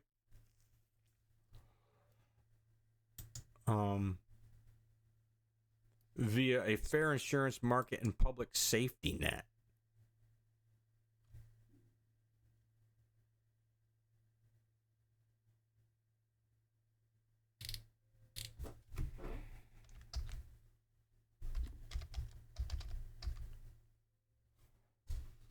Yeah, it's right here. Yeah, an AMA spokeswoman told FoxNews.com that the organization does not support a government takeover of healthcare. Instead, she said it supports a fair private insurance market of a public safety net and provides affordable and quality care for all Americans.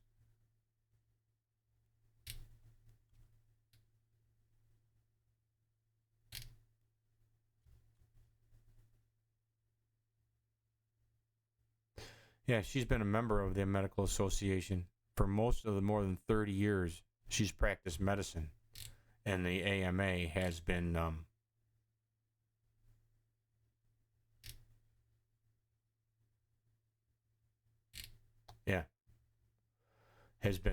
that's what the AMA has been the whole time she was there for 30 years, right? Supporting free market.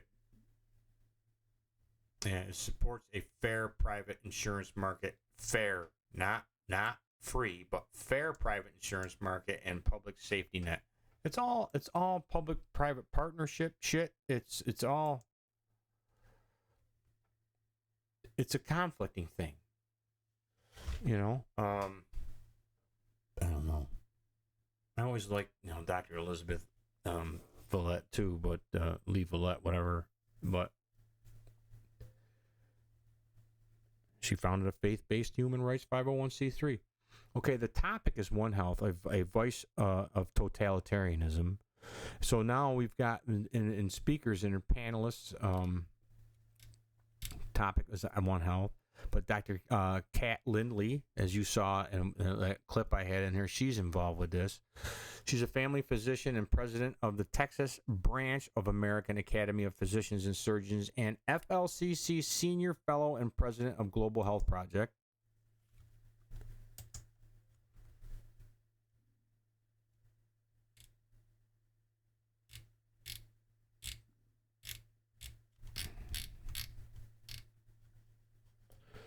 But anyways, yeah, she's a FLCC senior fellow and president of Global Health Project. So that's Pierre Corey's FLCCC, right?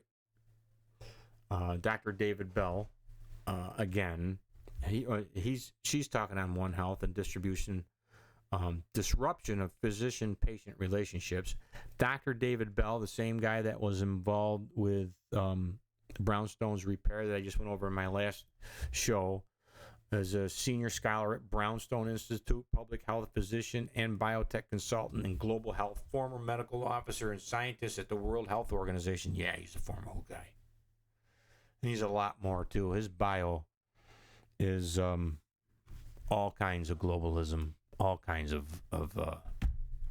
globalist, human rights-based.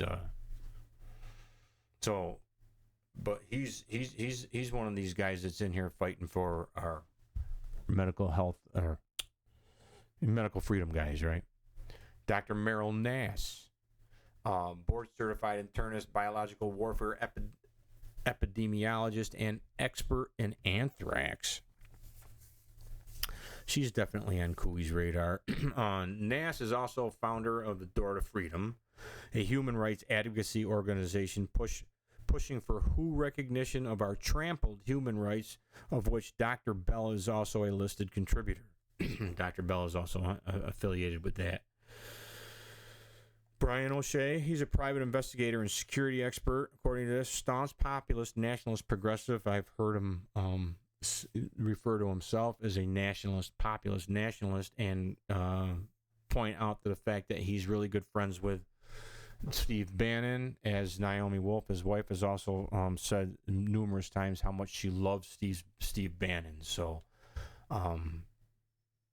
staunch populist, nationalist, progressive. He was out there pushing the whole pragmatism of don't let the perfect be the enemy of good, getting everybody to push for voting for Trump.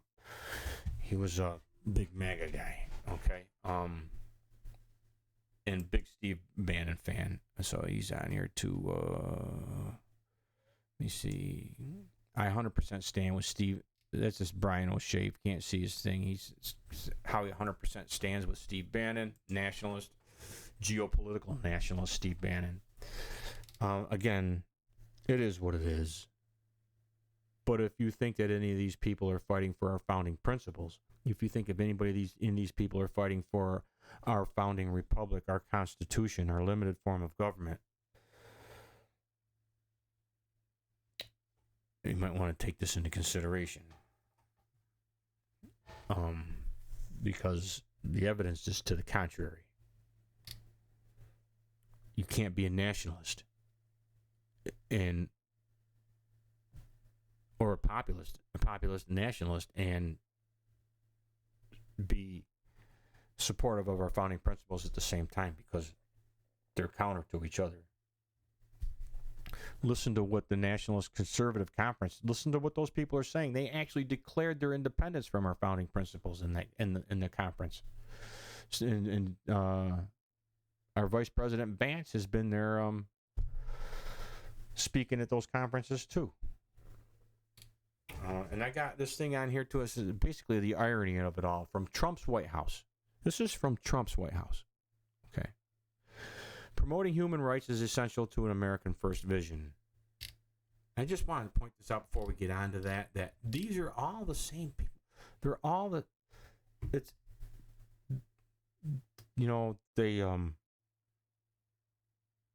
human rights advocates, fighting for medical freedom in the context of human rights, or nationalism, or both,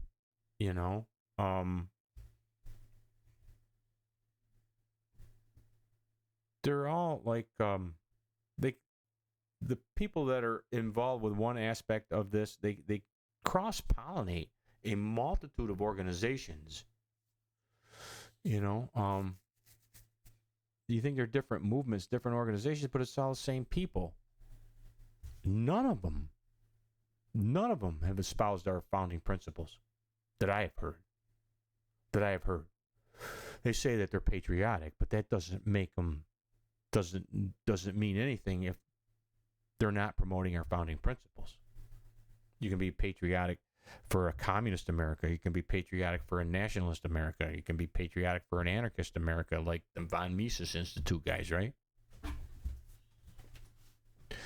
Anarcho-capitalists, patriotic anarcho-capitalists like Jeffrey Tucker, doesn't mean that they're fighting for our founding principles or the individual rights and liberty of our founding, secured in our Constitution, or the limited government established, ordained by our Constitution. But anyways, the irony of it all is Trump's White House. This is from 2018, okay? I got this article from 2018, and this is from Trump's White House. It says, promoting human rights is essential to American first vision.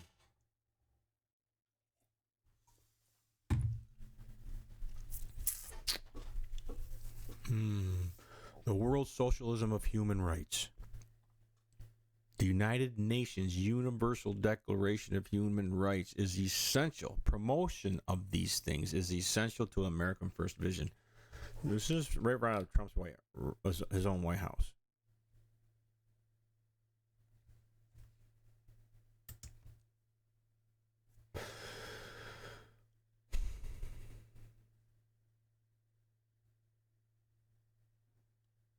Let me see something here.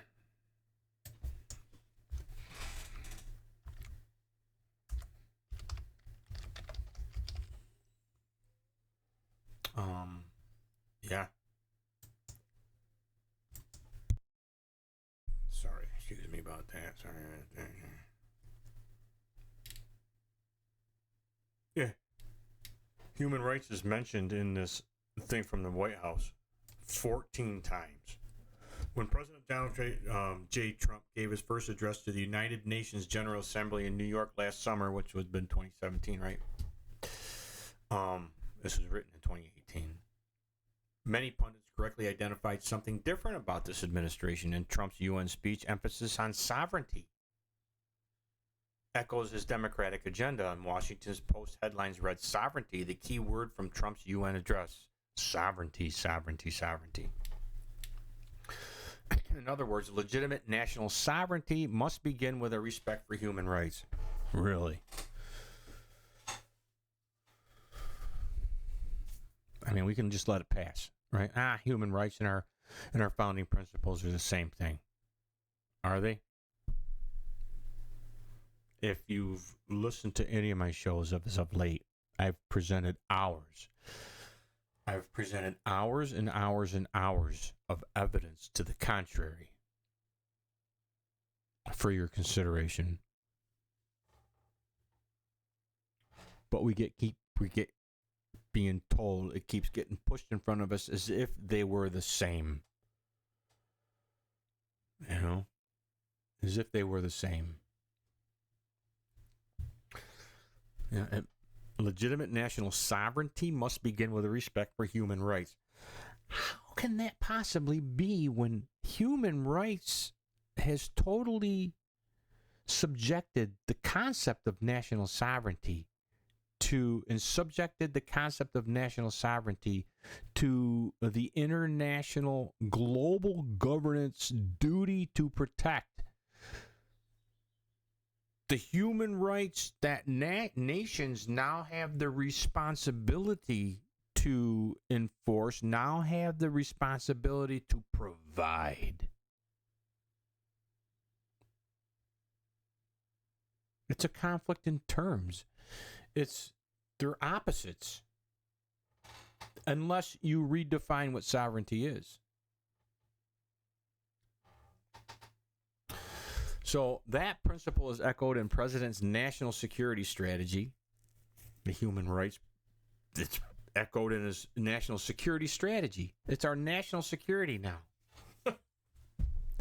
The world socialism of human rights, which he unveiled in December. The national security strategy explains that a commitment to fundamental human rights is essential to advancing American influence abroad.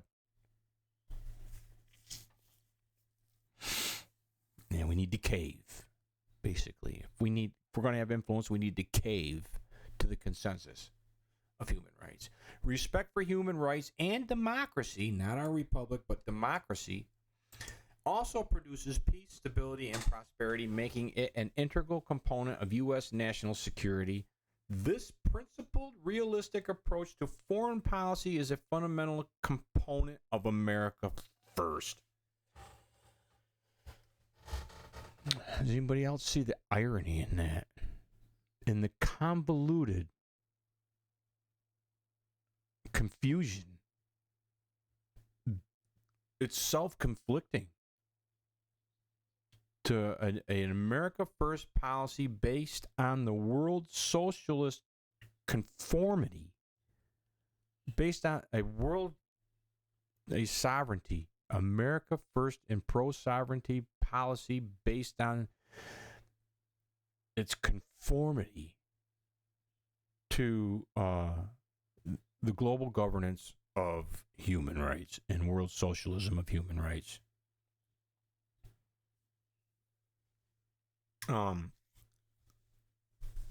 What does this sovereignty really mean, though, when understood in the context of the world socialism of human rights that it's being espoused?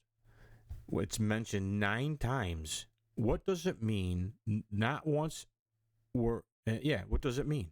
That not once were our founding principles or the natural individual, unalienable and endowed by our Creator rights and liberty derived from them even mentioned?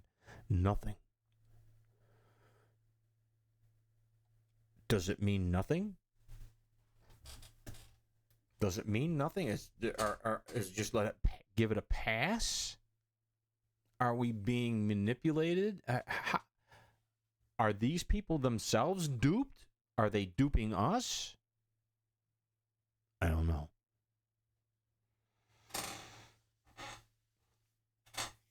Okay. I wanted to go on here too. A couple things that I wanted to point out on this. This is huge. Promoting human rights is essential to American First vision. That's right out of Trump's White House back in 2018.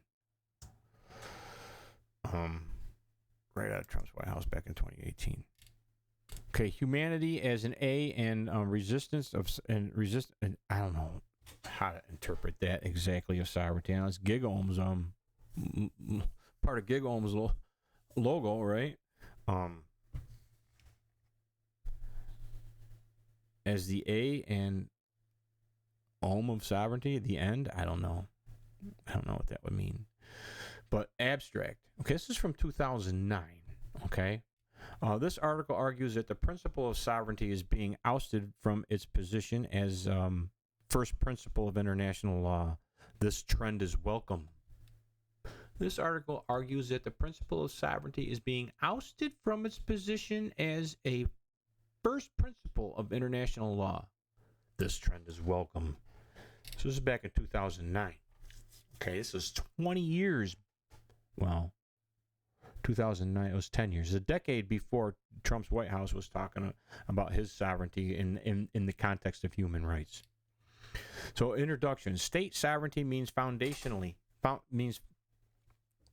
state sovereignty remains foundational only in a historical and ontological sense, to the extent that the states' mutual respect for each other's sovereignty constitutes the legal system of juxtaposed actors and governs law making. State sovereignty is not only, as in the meanwhile canonical view, state sovereignty is not only, as in the meanwhile canonical view, limited by human rights.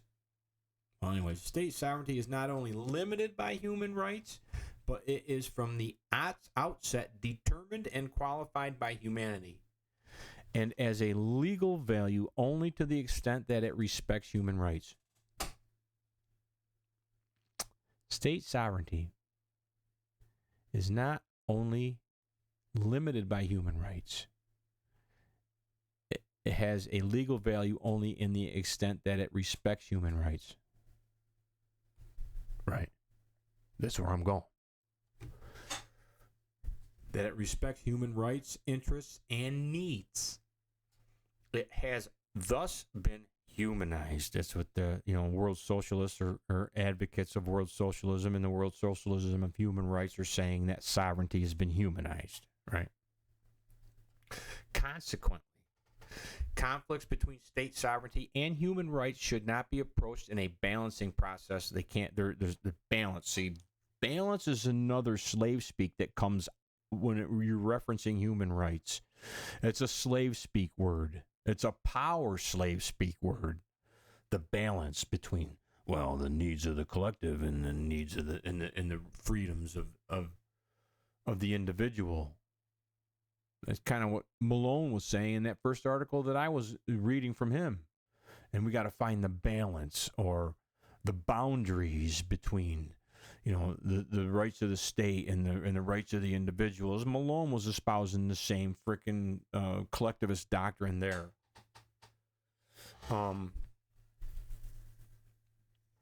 Consequently, conflicts between state sovereignty and human rights should not be approached in a balancing process. We're not looking for the balance here, in which former is played against the later on an equal footing, but should be tackled on the basis of a presumption in favor of humanity, which means human rights. Human rights. Sovereignty is subordinate to human rights. Okay? Sovereignty is subordinate to human rights. This is a white paper out of Oxford, okay? And they were telling us this back in 2009. Trump doesn't know this? Trump didn't know this? Or does he know it? Or do the people who wrote it know it and just get Trump to sign it? I don't know. I don't know.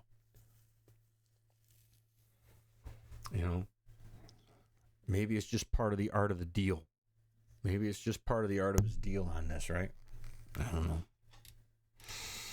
But again, I'm not the only one to see it. I'm not making this shit up. I'm putting this out there for your consideration. I'm pointing it out. But I'm pointing out evidence, academic evidence even, that these people know what they're saying. They know what they're doing when they're fighting for our, I don't know, whatever parallel society that the medical freedom movement says it's fighting for, that the populist national movement is fighting for, or say they're fighting for, or tricking us into thinking that they're fighting for. I don't know. They're doing it in the context of the world socialism of human rights. They know. They can bullshit us that they don't know, but they know. That is an opinion. The fact that human rights are contrary and opposite to our actual individual rights and liberty and our founding principles are opposites, are matter and antimatter, isn't an opinion, it's an observation based on the stacks of evidence that back it up, and collectivist doctrine that backs it up, world socialist doctrine that backs it up.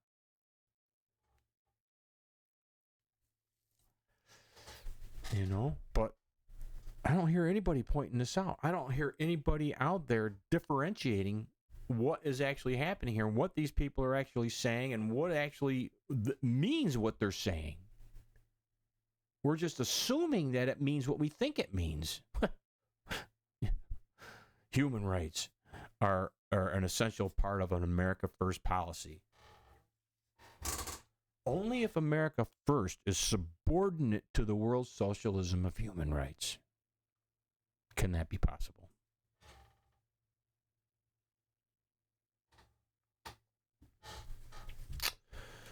But anyways, another article, Sovereignty and Human Rights in Contemporary International Law. And this is from back even earlier. That was 2009. This article is from 2009, or from 1990, which puts it, 2000, it puts it, 35 years ago?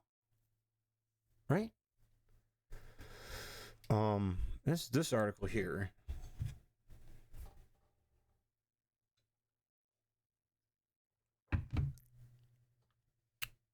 Sovereignty and human rights in contemporary human law.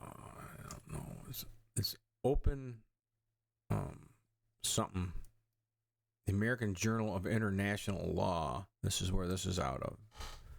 American Journal of International Law. This is international law. Okay. Since Aristotle, the term sovereignty has had long and varied history during which it has been given different meanings, hues, and tones depending on the content and objectives of those using the word. In the Universal Declaration of Human Rights, a document then describing itself as a common standard of achievement, but now accepted as declaratory of customary international law. Sorry. This is 35 years ago. The sovereign had finally been dethroned. Let me read that again. In the Universal Declaration of Human Rights, a document then describing itself as a common standard of achievement, but now accepted as declaratory of customary international law. In that Declaration of Human Rights, they write, the sovereign had finally been dethroned. Not making this shit up. Unlike certain other grand statements of international law, that's human rights. The concept of popular sovereignty was not to remain mere pious aspiration. The international lawmaking system proceeded to prescribe criteria for appraising the conformity of international governments with international standards of democracy. The international lawmaking systems proceeded to prescribe criteria for appraising the conformity of international governance with the international standards of democracy. Unlike the old concept, even scrutiny of an international human rights without the permission of the sovereign could arguably constitute a violation of sovereignty by its invasion of the sovereign domain. The United Nations Charter replicates the domestic jurisdiction international the United Nations Charter replicates the domestic jurisdiction international concern dichotomy, but no serious scholar still supports the contention. This is back in 1990, but no serious scholar still supports the contention that international human rights are essentially within the domestic jurisdiction of any state and hence insulated from international law. No serious scholar is going to make that argument that they are insulated from international law. That's 35 years ago. Those who yearn for the good old days and continue to trumpet terms like sovereignty without relating them to the human rights conditions within the states under discussion do more than commit an anachronism. They undermine human rights.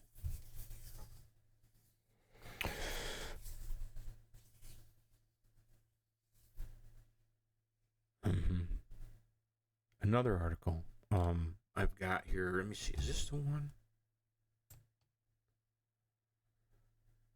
Yeah. In closing here. Sorry about that. Close your eyes. I don't know what the hell I'm doing here. In closing, I want to read part of this article.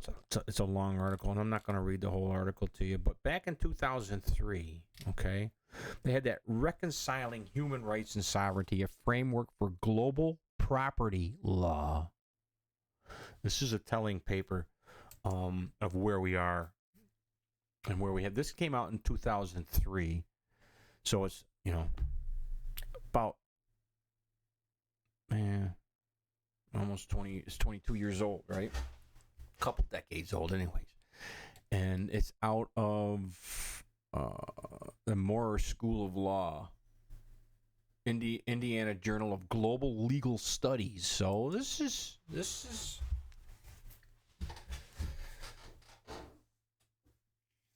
something to take into consideration from the people who are putting this shit together and what it means. And I'm trying to explain it to you what it is and what is actually meaning by what these people are saying.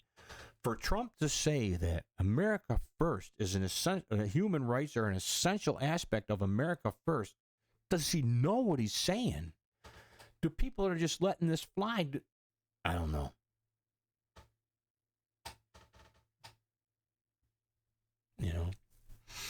But I'm just going to read you some of this so that we can get down to the gist of what they're actually saying here. In the introduction, in the wake of the massive destruction and notorious human rights abuses of World War II, the nations of the world made wide... yeah, it's about as big as I can get it. Made a widely supported commitment to protecting human rights. Fundamental to this agreement was the understanding that the nation-states previously viewed as impervious to compulsion by extranational standards of conduct could not be trusted to protect the rights of individuals. Right? Also fundamental was the agreement that human rights belong to all human beings, regardless of race, color, sex, language, religion, political, or other opinion, national or social origin, property, birth, or status, or other status. Right? Which they've extended since 2003, right? In the past 50 years, progress has been made in varying degrees in establishing consensus on particular issues, monitoring human rights abuses, enforcing human rights, and developing a body of law to guide this task into the future. While the nations of the world have agreed on some important fundamental human rights, disagreements persists as to the full set of human needs and activities that should be protected as rights.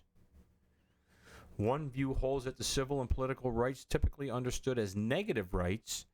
We're going to get into the negative and positive rights again. Don't let it throw you off. One view holds that the civil and political rights, typically understood as negative rights, reserved by the individual against the state interference, are the primary bulwark against oppression, and that these rights are sufficient for all realization of equality and prosperity. I've got it shaded in green. I've got human rights and collectivism shaded in blue. Their argument of what they're saying is basically individualism, individual rights are founding principles, or thereby associated with in this article. I got it shaded in green just a little bit. Sovereignty would be one of them. National sovereignty would be in green too. So I don't go through it and highlight every mention of it, but just enough to try and get you to see where they're arguing back and forth on between the collectivism and supposedly the individualism of the individual rights of the individual. Again, one view holds that civil and political rights, typically understood as negative rights, reserved by the individual against the state interference, are the primary bulwark against oppression, which is our freedom, individual rights, and liberty, our founding principles. Yeah, that would be me. And that these rights are sufficient for the full realization of equality and prosperity. Right? It's the only possible route. Free market capitalism, free market enterprise is the only earthly avenue to prosperity. Unless prosperity becomes redefined by the tyrant who says that, or the human right of adequate standard of living. Is that what prosperity is? And who gets to define adequate, right? A contrasting view holds that the state's primary duty is to provide affirmatively for the collective welfare of its citizens. That would be the collectivism, okay? A contrasting view holds that the state's primary duty is to provide affirmatively for the that would be positive action, for the collective welfare of its citizens. On this view, positive social, economic, and cultural rights are to be promoted before negative civil rights and political rights. Again, if you have a natural right, that's what we went over before. And that's why there is no human right to a right to self-defense. That's why there can never be a human right to arms, because there's no such thing as a human right to self-defense. And they say that there's a human right to life. How could there possibly a right to life if you have no human right to self-defense or to the arms in which to defend yourself with? It's just, you see what I'm saying? Because the right to life and the human right isn't the individual human right, is still a collective right, and it's outweighed by the right of society and the rights of the collective and the people in the collective to be protected from you, and because you want your right to self-defense and a right to the arms to defend yourself with. There's a clash. It's a fundamental clash.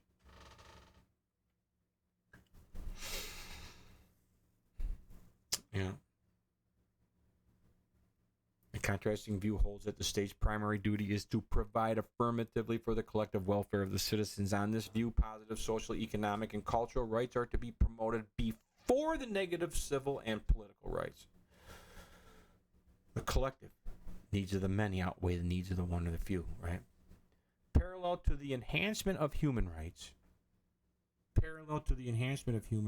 has been the diminution of states' rights or sovereignty. From the peace at Westphalia forward, a sovereign's control of its territory and its final authority to make law within its borders have been set as the fundamental building blocks of international law.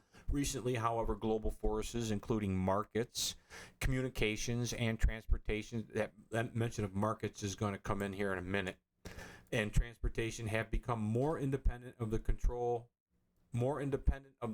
of sovereign states, and a growing number of multilateral agreements with provisions for extra-national enforcement has to some extent deprived states of the last word on a number of issues previously within their domain. This is what they're saying. Recently, however, global forces, including markets, they're throwing free markets, capitalism, the globalization of markets, they're throwing that into the mix as a threat to sovereignty. Not the collectivism that's targeted for destruction, not the world socialism that's targeted nation states for destruction. Okay, but just pointing this out here. It'll become clearer in a minute.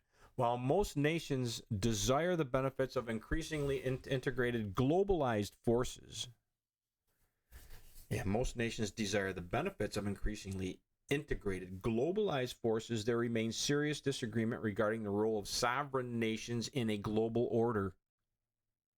Okay. One view espoused by some globalists hold that sovereigns are becoming less relevant and less necessary to the extent that wealth and thus welfare is created and distributed by global forces. Some globalists go so far as to argue that sovereignty impedes the true potential of globalization. What do they mean by globalization?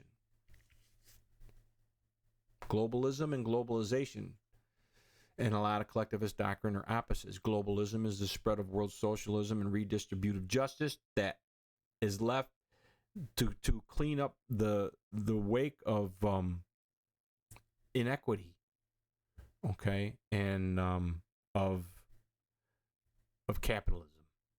All right, but one view espoused by some globalists holds that sovereigns are becoming less relevant and less necessary to the extent that wealth and thus welfare, because welfare is just the redistribution of wealth, right, is created by redistributed by global forces. Some globalists go so far as to argue that sovereignty impedes the true potential of globalization. I'm going to say that's probably capitalism. Some skeptics, however, argue that globalization is merely a cover for imperialism. Imperialism is, Lenin wrote a whole paper on it. The Weather Underground back in the 60s were big on this imperialism thing. Lenin wrote on it. Basically, imperialism is a globalized capitalism. Yeah. Some skeptics argue that globalization is merely a cover for imperialism, and that sovereigns are still necessary, perhaps increasingly so, to protect the welfare of their citizens. and represent their needs against those of disembodied and unaccountable global forces. What are those disembodied and unaccountable global forces? It seems that although sovereign nations retain great practical and ideological import, when the interest of global forces and sovereigns comes into conflict, the latter are increasingly made to yield. When the interests of global forces and sovereigns come into conflict, the later sovereigns are increasingly made to yield. Okay. A third trend brought to the center stage by globalization involves the stature and extent of property rights. No. Capitalism, free enterprise, okay, can't exist without property, without secure property rights, because the fundamental aspect of a free society is that we have property in our person, we have property in our labor, and the fruits of our labor, that they're ours. They're not a king's to confiscate. They're not a dictator's to confiscate. They're not anybody's to confiscate and redistribute at their purpose. You know,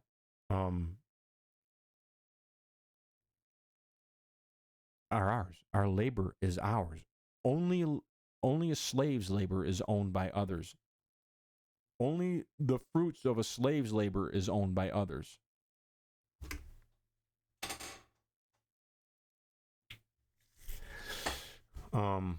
A third trend about the centers of globalization involves the stature and extent of property rights in the global era. In the global era. Traditionally seen as exclusive domain of the sovereign, in which states exercise territorial and legislative autonomy, property disputes have become globalized, and the locus of control, at least in certain areas, has steadily shifted from national to transnational arenas. Property. See, globalism is going to see property. You know, if the Communist Manifesto says they're just going to abolish property, right? You can't have private property in communism, right? Or in progressive, they're going to confiscate whatever percentage, increasingly whatever increased in percentage of more and more percentage of your wealth to redistribute. They're going to confiscate it as part of your duty to the collective, right?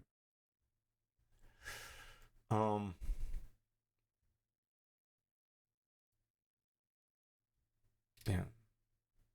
The unsettled nature of property rights is central to understanding this trend.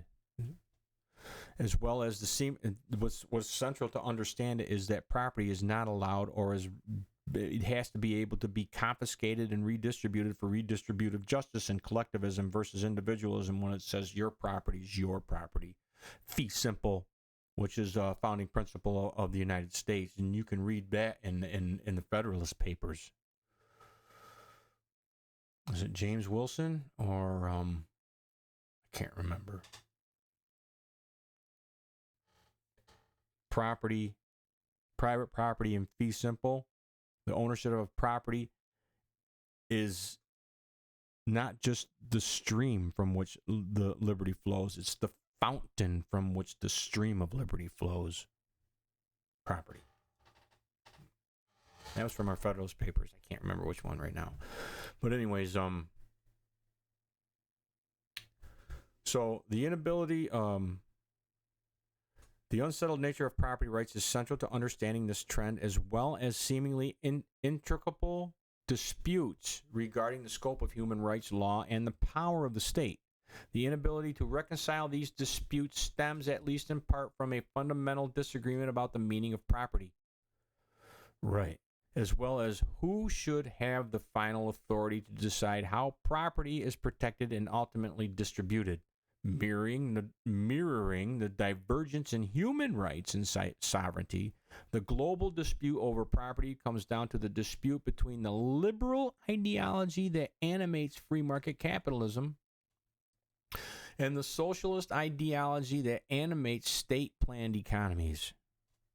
Right.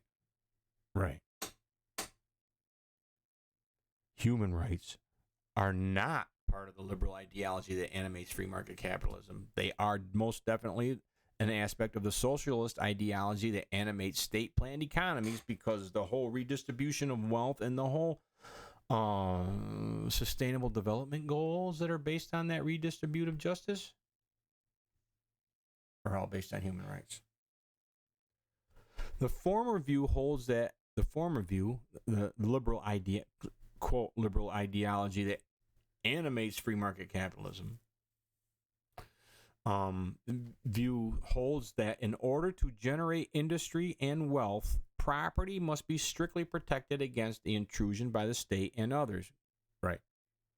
The later view holds that in order to ensure that property is equitably distributed, states must retain unencumbered authority to tailor the levels of protection that property receives.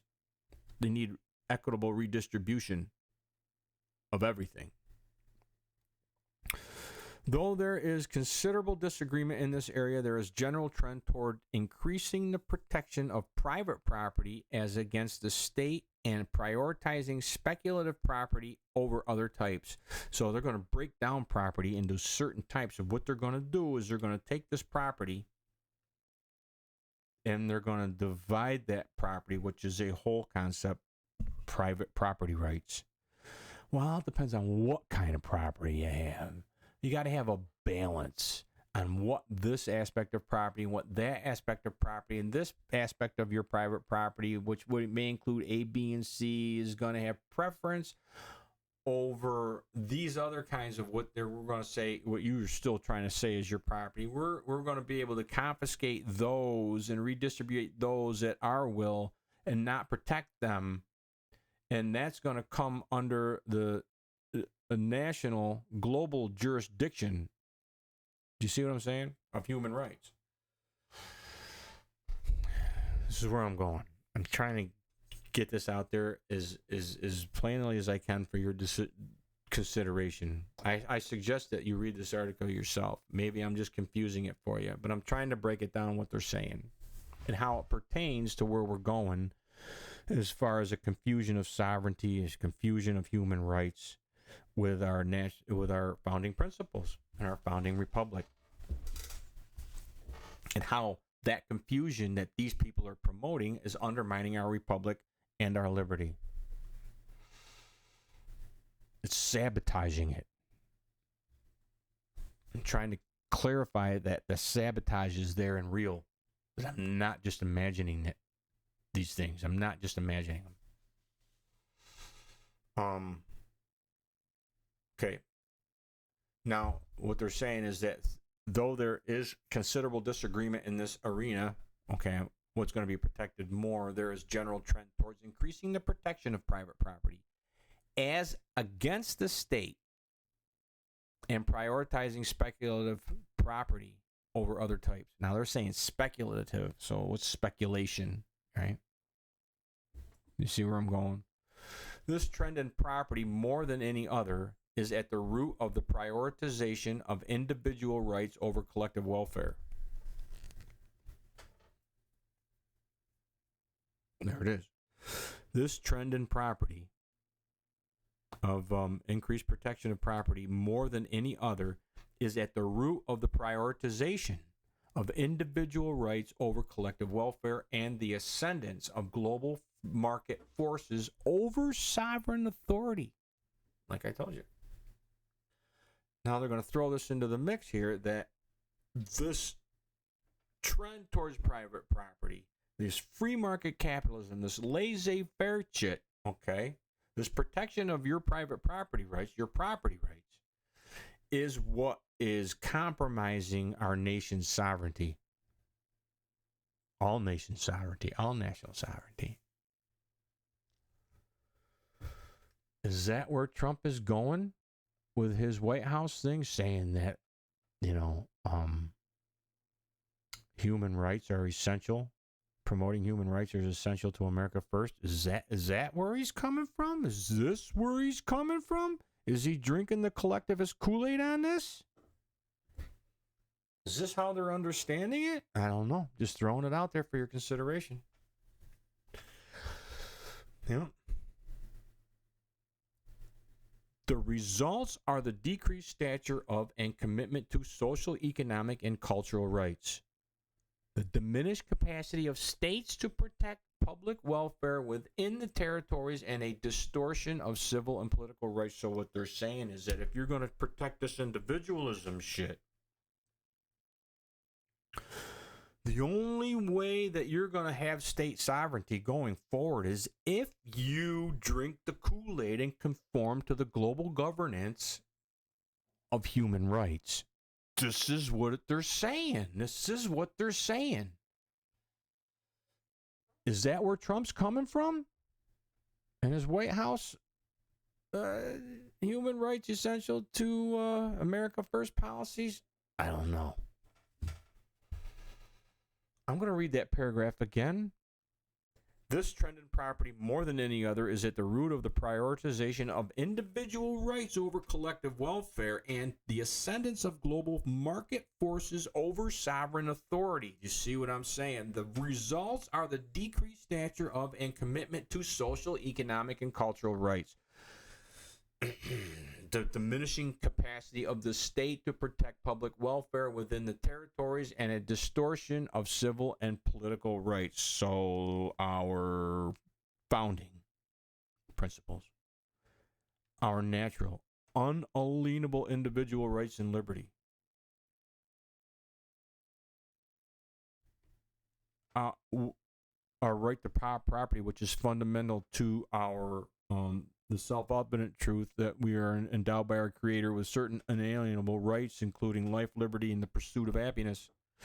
There is no other earthly route to the pursuit of an independent happiness outside the fundamental exchange of property owned for property desired, the free exchange of our property owned for property desired. There's no other route to the prosperity through which we could have any real pursuit of an independent happiness. But this, they're saying, is what's threatening the sovereignty of our nation. That's not what our founder said. That's not a founding principle. That's a world socialist principle that has targeted our founding principles for destruction. But they're saying that our founding principles are what's threatening the sovereignty of America or any other nation state. See it. If we hope to reconcile the divergence in these crucial areas, the global community must articulate an answer to this fundamental question. How should we treat property in a global world? In order to do so, we must decide the following: that the purpose of property. What is the purpose of property? Why or when does it deserve legal protection? And how can we enforce these protections? So they're going to enforce the protections of the global.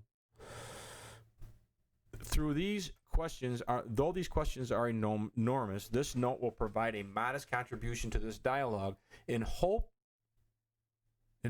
that we will begin to come to terms with the importance of property in defining and defending human rights in a globalized world. Part 1 of this note will explore the effect of parallel global trends in human rights and sovereignty and property towards individualism, globalization, and liberalism, respectively. Part 2 will then address some of the impacts that these trends are having on social, economic, and cultural rights, on public welfare protection and civil and political rights. Part 3 will compare and contrast 3 alternative theories of property that seek to elevate human needs above speculative interests. Okay. Alternative theories of property that seek to elevate human needs above speculative interests. So in other words, socialism and the collectivism over the rights, individual rights of anybody, the property rights of anybody. Part 5 will attempt to articulate a vision of property that reconciles civil political rights with social, economic, and cultural rights in the context of a continuing role for sovereign states. So the only need for the sovereignty of sovereign states in this is them to conform or submit to the submit and conform to the dominant globalism, saying that the only need for the state is to enforce the world socialism of human rights on its people, to provide the world socialism of human rights to its people, to redistribute the private property of its people. All right. And I recommend that you read this article if you want to understand this or try to understand this and see what's out there at all. I'm just bringing it to your attention. I'm not going to read the whole article, obviously, but there's some interesting things in there. And Part 2, Global Problems. The emerging dominance of the liberal market property theory is problematic for several reasons. First, it views private ownership as an unmitigated good. This leads to adherents to embrace robust property rights without skepticism. Second, it increasingly rejects limits on property rights derived from social needs. It increasingly rejects limits on property rights derived from social needs, thereby making it harder for states to change property distributions to adapt to changing circumstances. Third, these theories treat property as its own end, divorced from any animating purpose or value. In the extreme, this permits a calculus whereby other values, even including human life, can be sacrificed to protect private property rights. There's your right to self-defense. Your right to preserve, protect, and defend property. You know, your property. This is straight out of world socialist doctrine. This is world socialist doctrine. This is world collectivist doctrine. This is human rights doctrine.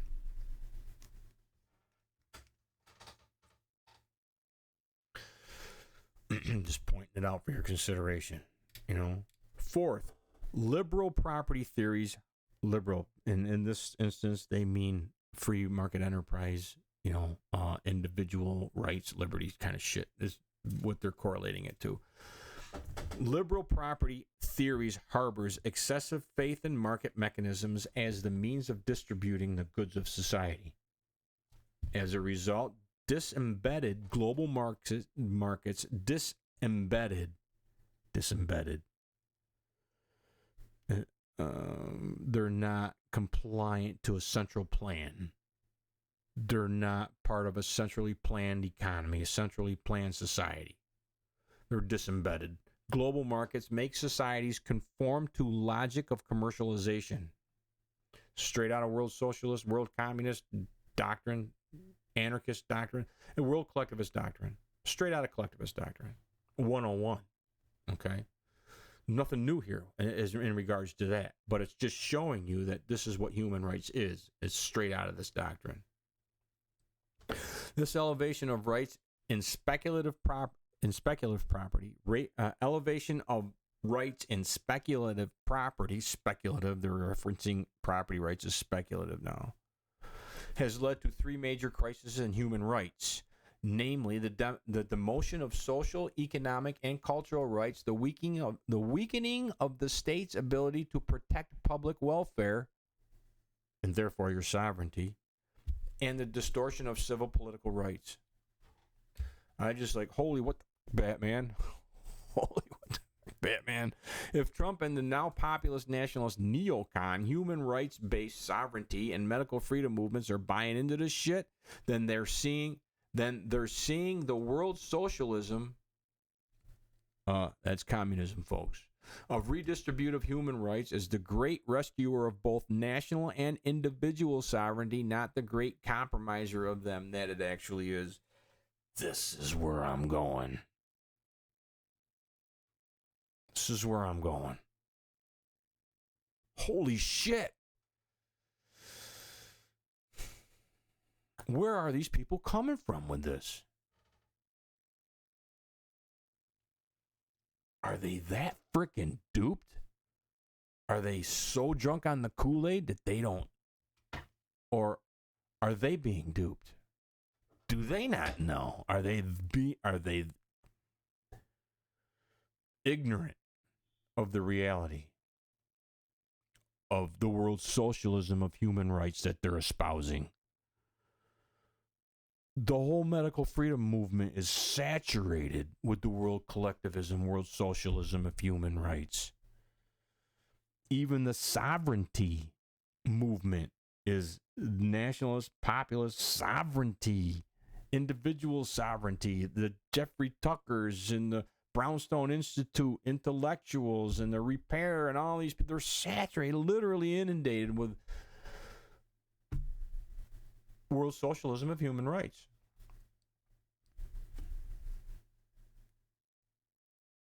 Trump's White House and America First, saturated with the world socialism. Even its America First is saturated with the world socialism of human rights.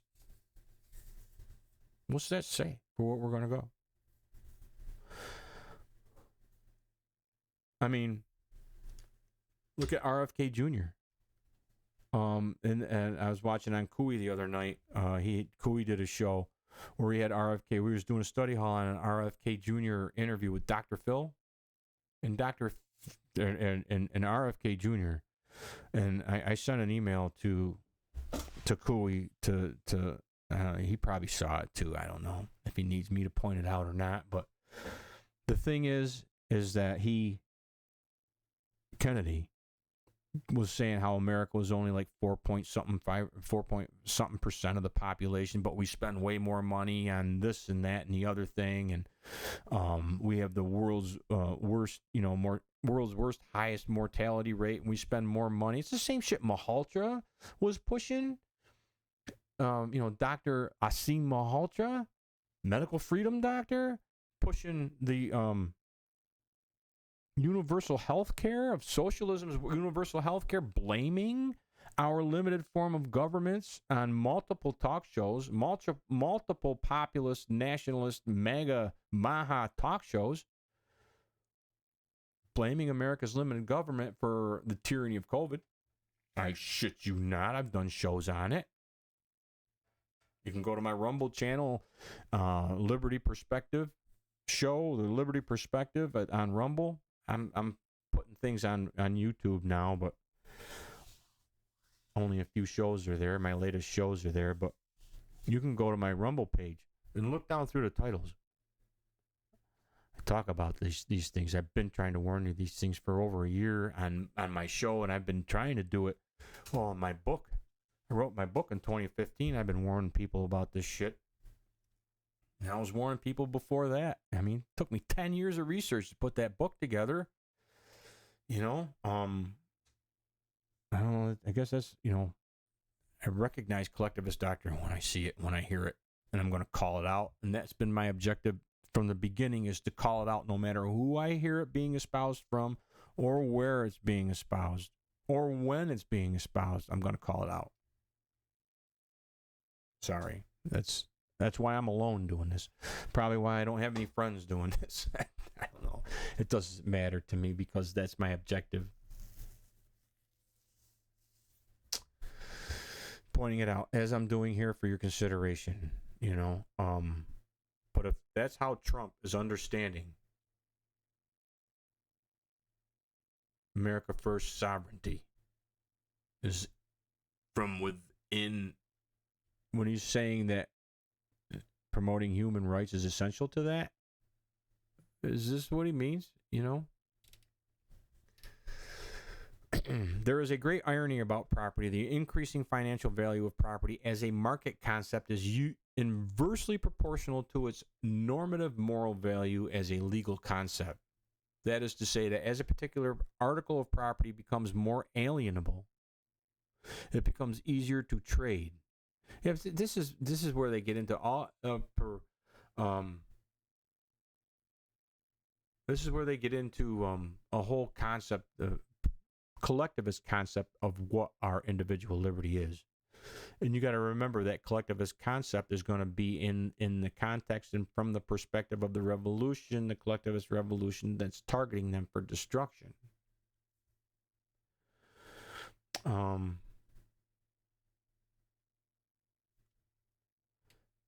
But anyways, it goes on to say the only way that we can bring social, economic, and cultural rights the attention and protection that they require. Oh, wait a minute. Therefore, in order to reconcile civil and political rights with social, economic, and cultural rights, we must reconcile financial value with moral value, moral person and collectivism. Again, I went over that in my last show too. And negative rights. We need to reconcile civil and political rights with civil, economic, and cultural rights. We must reconcile financial value with moral value and negative rights with positive rights. Only then can we create a common space in which these opposing worldviews can cooperate, and in which we can realize the best that each has to offer. Again, we're in the dialectal here. Only in this way can we bring social, economic, and cultural rights the attention and protection that they require. To begin, we must articulate our shared values about property rights and the role that property plays in relation to other human rights. Human rights. Property in the context of human rights. And only in understanding property in the context of human rights, if we're to be in line with what these people are saying is only in understanding property in the context of the world socialism of human rights can America be a sovereign state. Can America maintain her sovereignty? Can any nation state maintain their sovereignty? Shit you not. We must, as Robert Latham says, re-inject social purpose into economic life. Many authors have attempted this project. I will describe just 3 efforts that I believe are most meaningful in framing the issues and offering suggestions. I will then offer my own comments on blah, blah, blah, blah, blah. I got a couple things in here. I'm going to skip down for a little bit here, just to give you an understanding of what they're talking about. I got this provisionism thing, but anyways, personhood and property. Okay, they have property that how they're going to break down our property. They're going to take our concept of property and property rights. They're going to break it down into different areas of property that would that human rights might respect and that human rights just won't respect. They're going to confiscate and redistribute them. So understanding them from the collectivist perspective, human rights perspective. Okay. In her landmark article, Property and Personhood, Margaret Radin discerns the American property law a person-centered value system that she claims consistently affects outcomes and property decisions, yet remains unexplored. Her intuitive view of property is that the amount of protection afforded property in a particular dispute depends, as it should, they're saying, on the extent to which we constitute ourselves as persons through our possessions and or integration. They're going to say like a wedding ring, a portrait, or a house would be considered your personal or constitutive property, which would be protected through Constitution. The owner is bound up with it in a way that is unique and it has sentimental value, and the pain of losing the object cannot be relieved by replacement. Conversely, property that is not personal is fungible. So now you've got fungible and personal. The loss does not engender pain and it can be replaced, though framed as a dichotomy, constitutive versus fungible.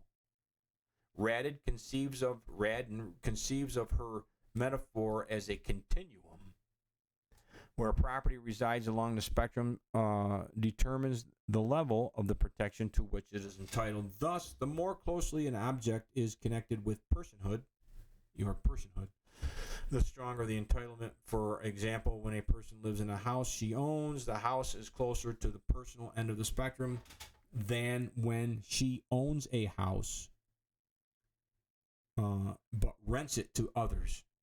You see what I'm saying? So if that's your house and you own it and that's your property, that's going to have preference over in this theory from property that you own but rent it to other people. But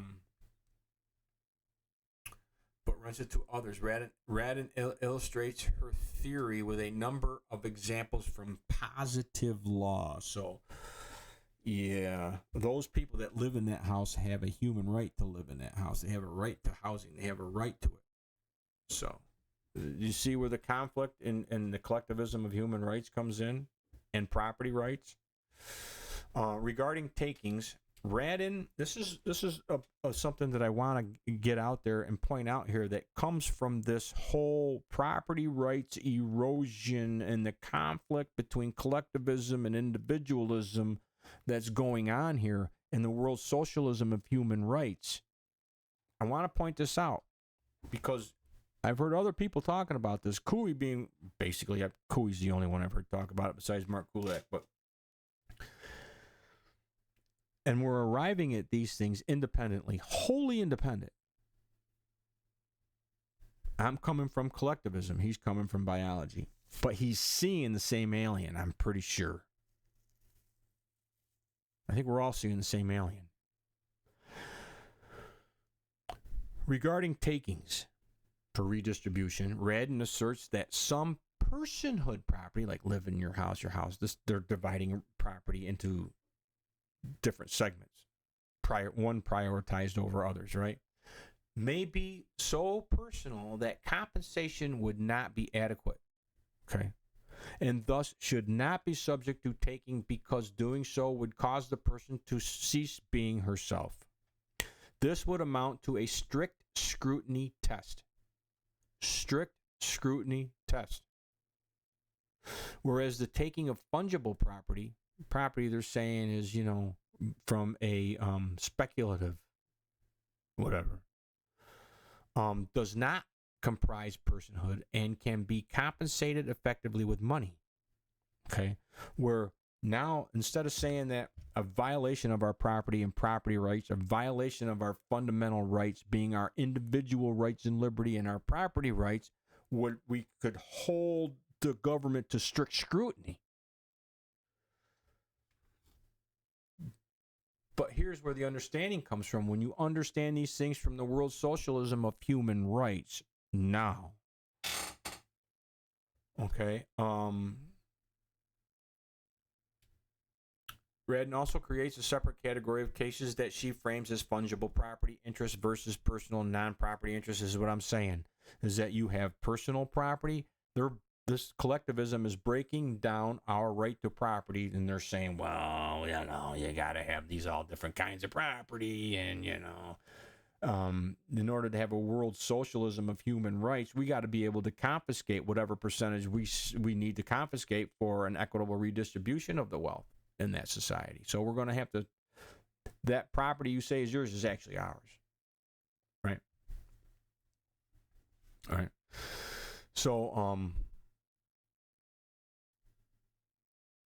So what they're getting at here is that, for example, personhood theory might explain why health care workers and union organizers are protesters should be allowed on fungible business property such as a farm, factory, or a mall by viewing the dispute as one between the property owner's fungible interest and property and the non-owner's personhood interest. See, this is how they're going to redefine what property is under the world socialism of human rights to minimize our individual right to property and maximize the collective right to confiscate and redistribute it, which is the only thing given any credence to national sovereignty and human rights. But Trump says that these human rights and promoting these human rights are what is essential to America's first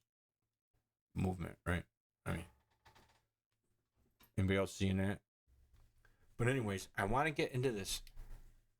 Property, our violation of our individual right to property or any else of our natural unalienable, endowed by our Creator, individual rights and liberty, if the violation of them by our government, they would be held to strict scrutiny. Down here,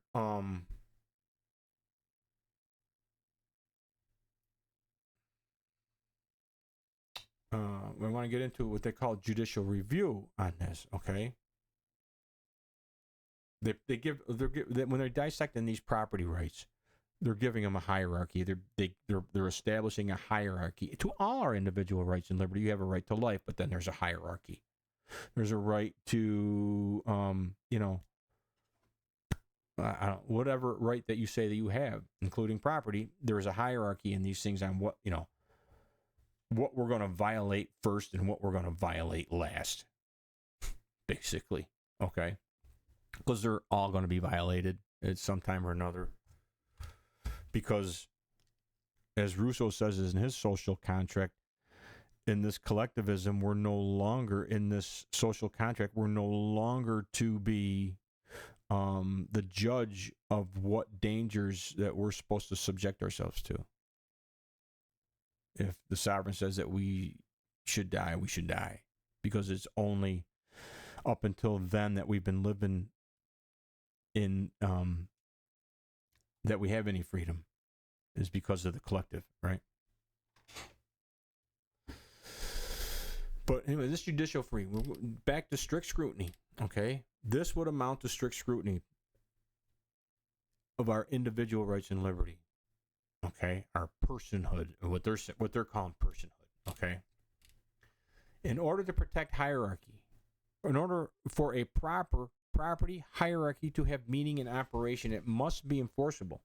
As such, it requires a standard of judicial review for scrutinizing state action and balancing the relative rights of the individuals. The balancing. See, this is the balancing. Balance is a slave speak word. When you talk about balancing anything, rights of the individual and rights of the collective, it's slave speak. You're already speaking of it in the context, you're arguing it, or you're debating it within the context of the collectivism. There's no win. There's no possible win there. That's why it's a slave speak word, a power slave speak word. It requires a standard of judicial review for scrutinizing state action and balancing the relative rights of individuals.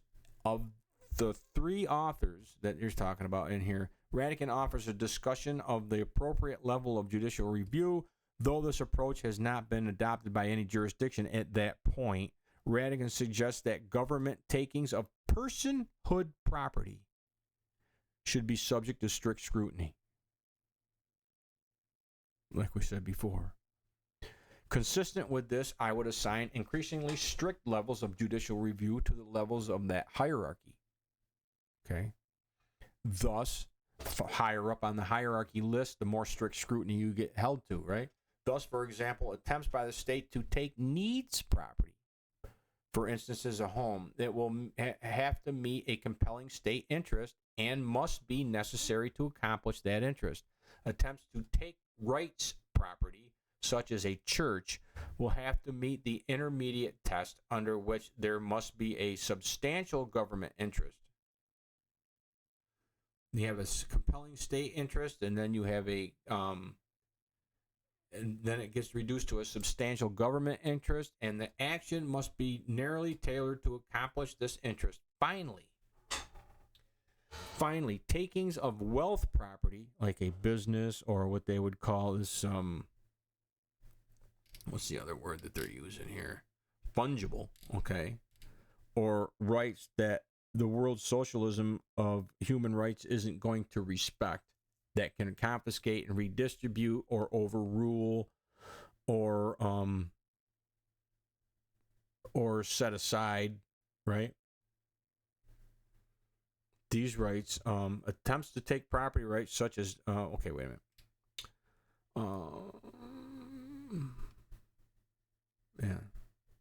Sorry. Finally, the takings of wealth property, a business would remain subject to a very differential rational basis test under which there need only be a legitimate public purpose and the action need only be rationally related to the purpose.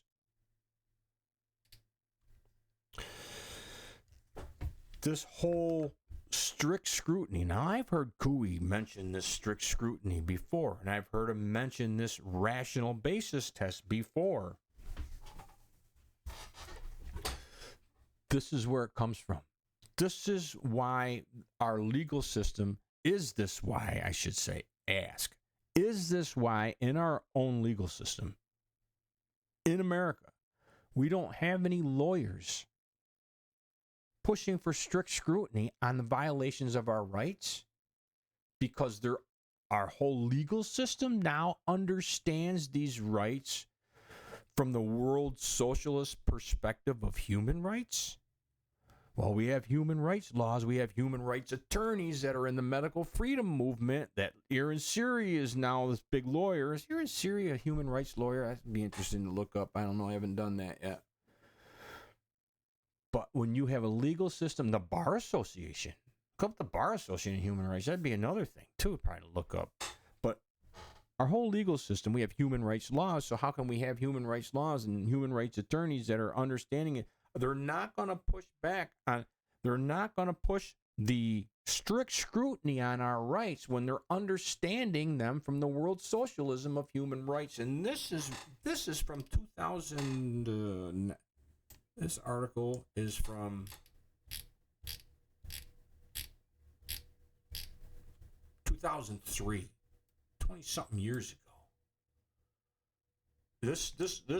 This stuff is more ingrained into our contemporary politics and legal system multiple times over, many times over, more ingrained into our system than it was then. Is this where they're coming from, and why we're not getting any strict scrutiny representation in our own legal system? You know, when you're understanding these things from the world socialism of human rights, when they're understanding what our individual rights and liberty, even, you don't have no right to not take the jab in the world socialism of human rights, when the needs of the many outweigh the needs of the one or the few. They're not going to hold that to strict scrutiny when understood by the world socialism of human rights, when all they need to do is they're going to hold them to the differential rational base test, when all they need to do is rationalize why they did it. There it is. But they get down to the conclusion. The framework's sovereign. Again, the role of the sovereign. Okay? And as we've seen in this article here, they're saying that the only reason why the world, it's our individualism, it's our individual rights and liberty, it's our right to property being prominent among them, which in our own Federalist Papers, or the Federalists, if it's not actual Federalist Papers, it's one of the Federalists that I've actually seen printed in the Federalist Papers.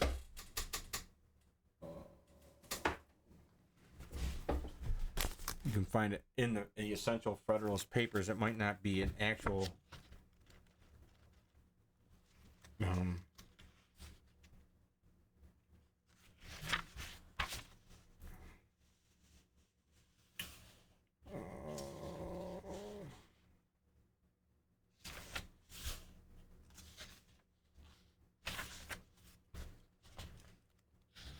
let me see.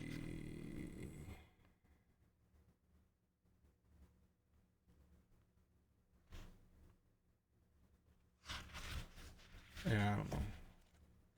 But anyways, it's in here somewhere.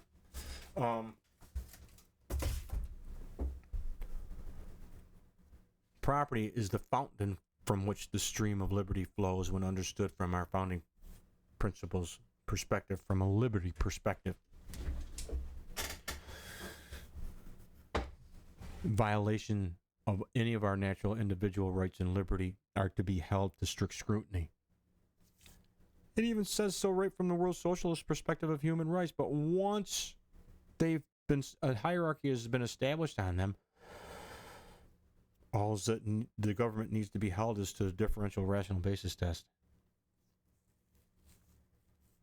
And in that, I think we get a little bit of an understanding where our whole legal system is coming from. And all these medical freedom people are pushing the same system. The Brown intellectuals at the Brownstone Institute, in their work around the globe, are pushing this philosophy and fundamental principles of this world socialism of human rights. They're not going to hold any violation of any of our individual rights to strict scrutiny in this. None. None. And again, they're saying the sovereignty is the only thing the world socialism is saying. The only reason why the states have sovereignty is to enforce the world socialism of human rights. And that without the world socialism, without submitting and submitting to the dominance of world socialism of human rights, and without the international global governance and global constitutionalism, or whatever they're calling it, cosmopolitanism, or whatever they want to call it, there's no need for sovereignty. Sovereignty couldn't exist because world socialism is going to save sovereignty from the individualism and capitalism of property rights, or property rights of capitalism. We didn't have world socialism. None of our founders were world socialists, and we had sovereignty as the United States of America right from the get-go. But if you're understanding it from this world socialist perspective, if you're understanding these things from the perspective of the world socialism of human rights, wow. And this is the kind of point, I know I kind of went the long way on this because I wanted to present the evidence to you. I wanted to present these things to you being espoused from within the philosophy itself. I'm not making this shit up. I'm not imagining this shit. It's there. All you got to do is see it. All you got to do is see it. And I'm just putting it out there for your consideration. Again, I hope you got something out of it. I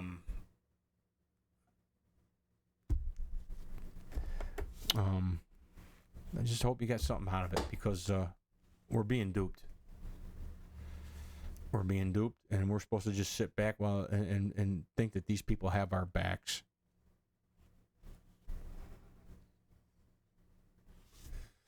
They don't have our founding principles back. They don't have our limited republic. They don't have the back of our republic. They don't have the back of our natural individual rights and liberty. And from a liberty perspective, we need to be aware of it. We need to know what our actual individual rights and liberty are, because these guys are going to tell us. The revolution is going to tell us what they are. I mean, Marx knew what they were. In the Communist Manifesto, he knew exactly what they were. He espoused them very well. And then he said, yeah, we aim to destroy them. We aim to abolish them. We aim to expunge them from the face of the earth. And as long as these people, these nationalists, these sovereignty people, these sovereignty coalition people, are all the same people involved with the medical freedom movement, with Jeffrey Tucker, with the Brownstone, with the sovereignty freaking movements. It's all the same people, all pushing the same shit. Is this how they understand sovereignty when the White House, the Trump White House itself, has put out there that the world socialism of these human rights is essential to America First policy? Just throwing it out there for your consideration. Again, thank you for stopping by the Liberty Perspective, and I look forward to seeing you in the next show.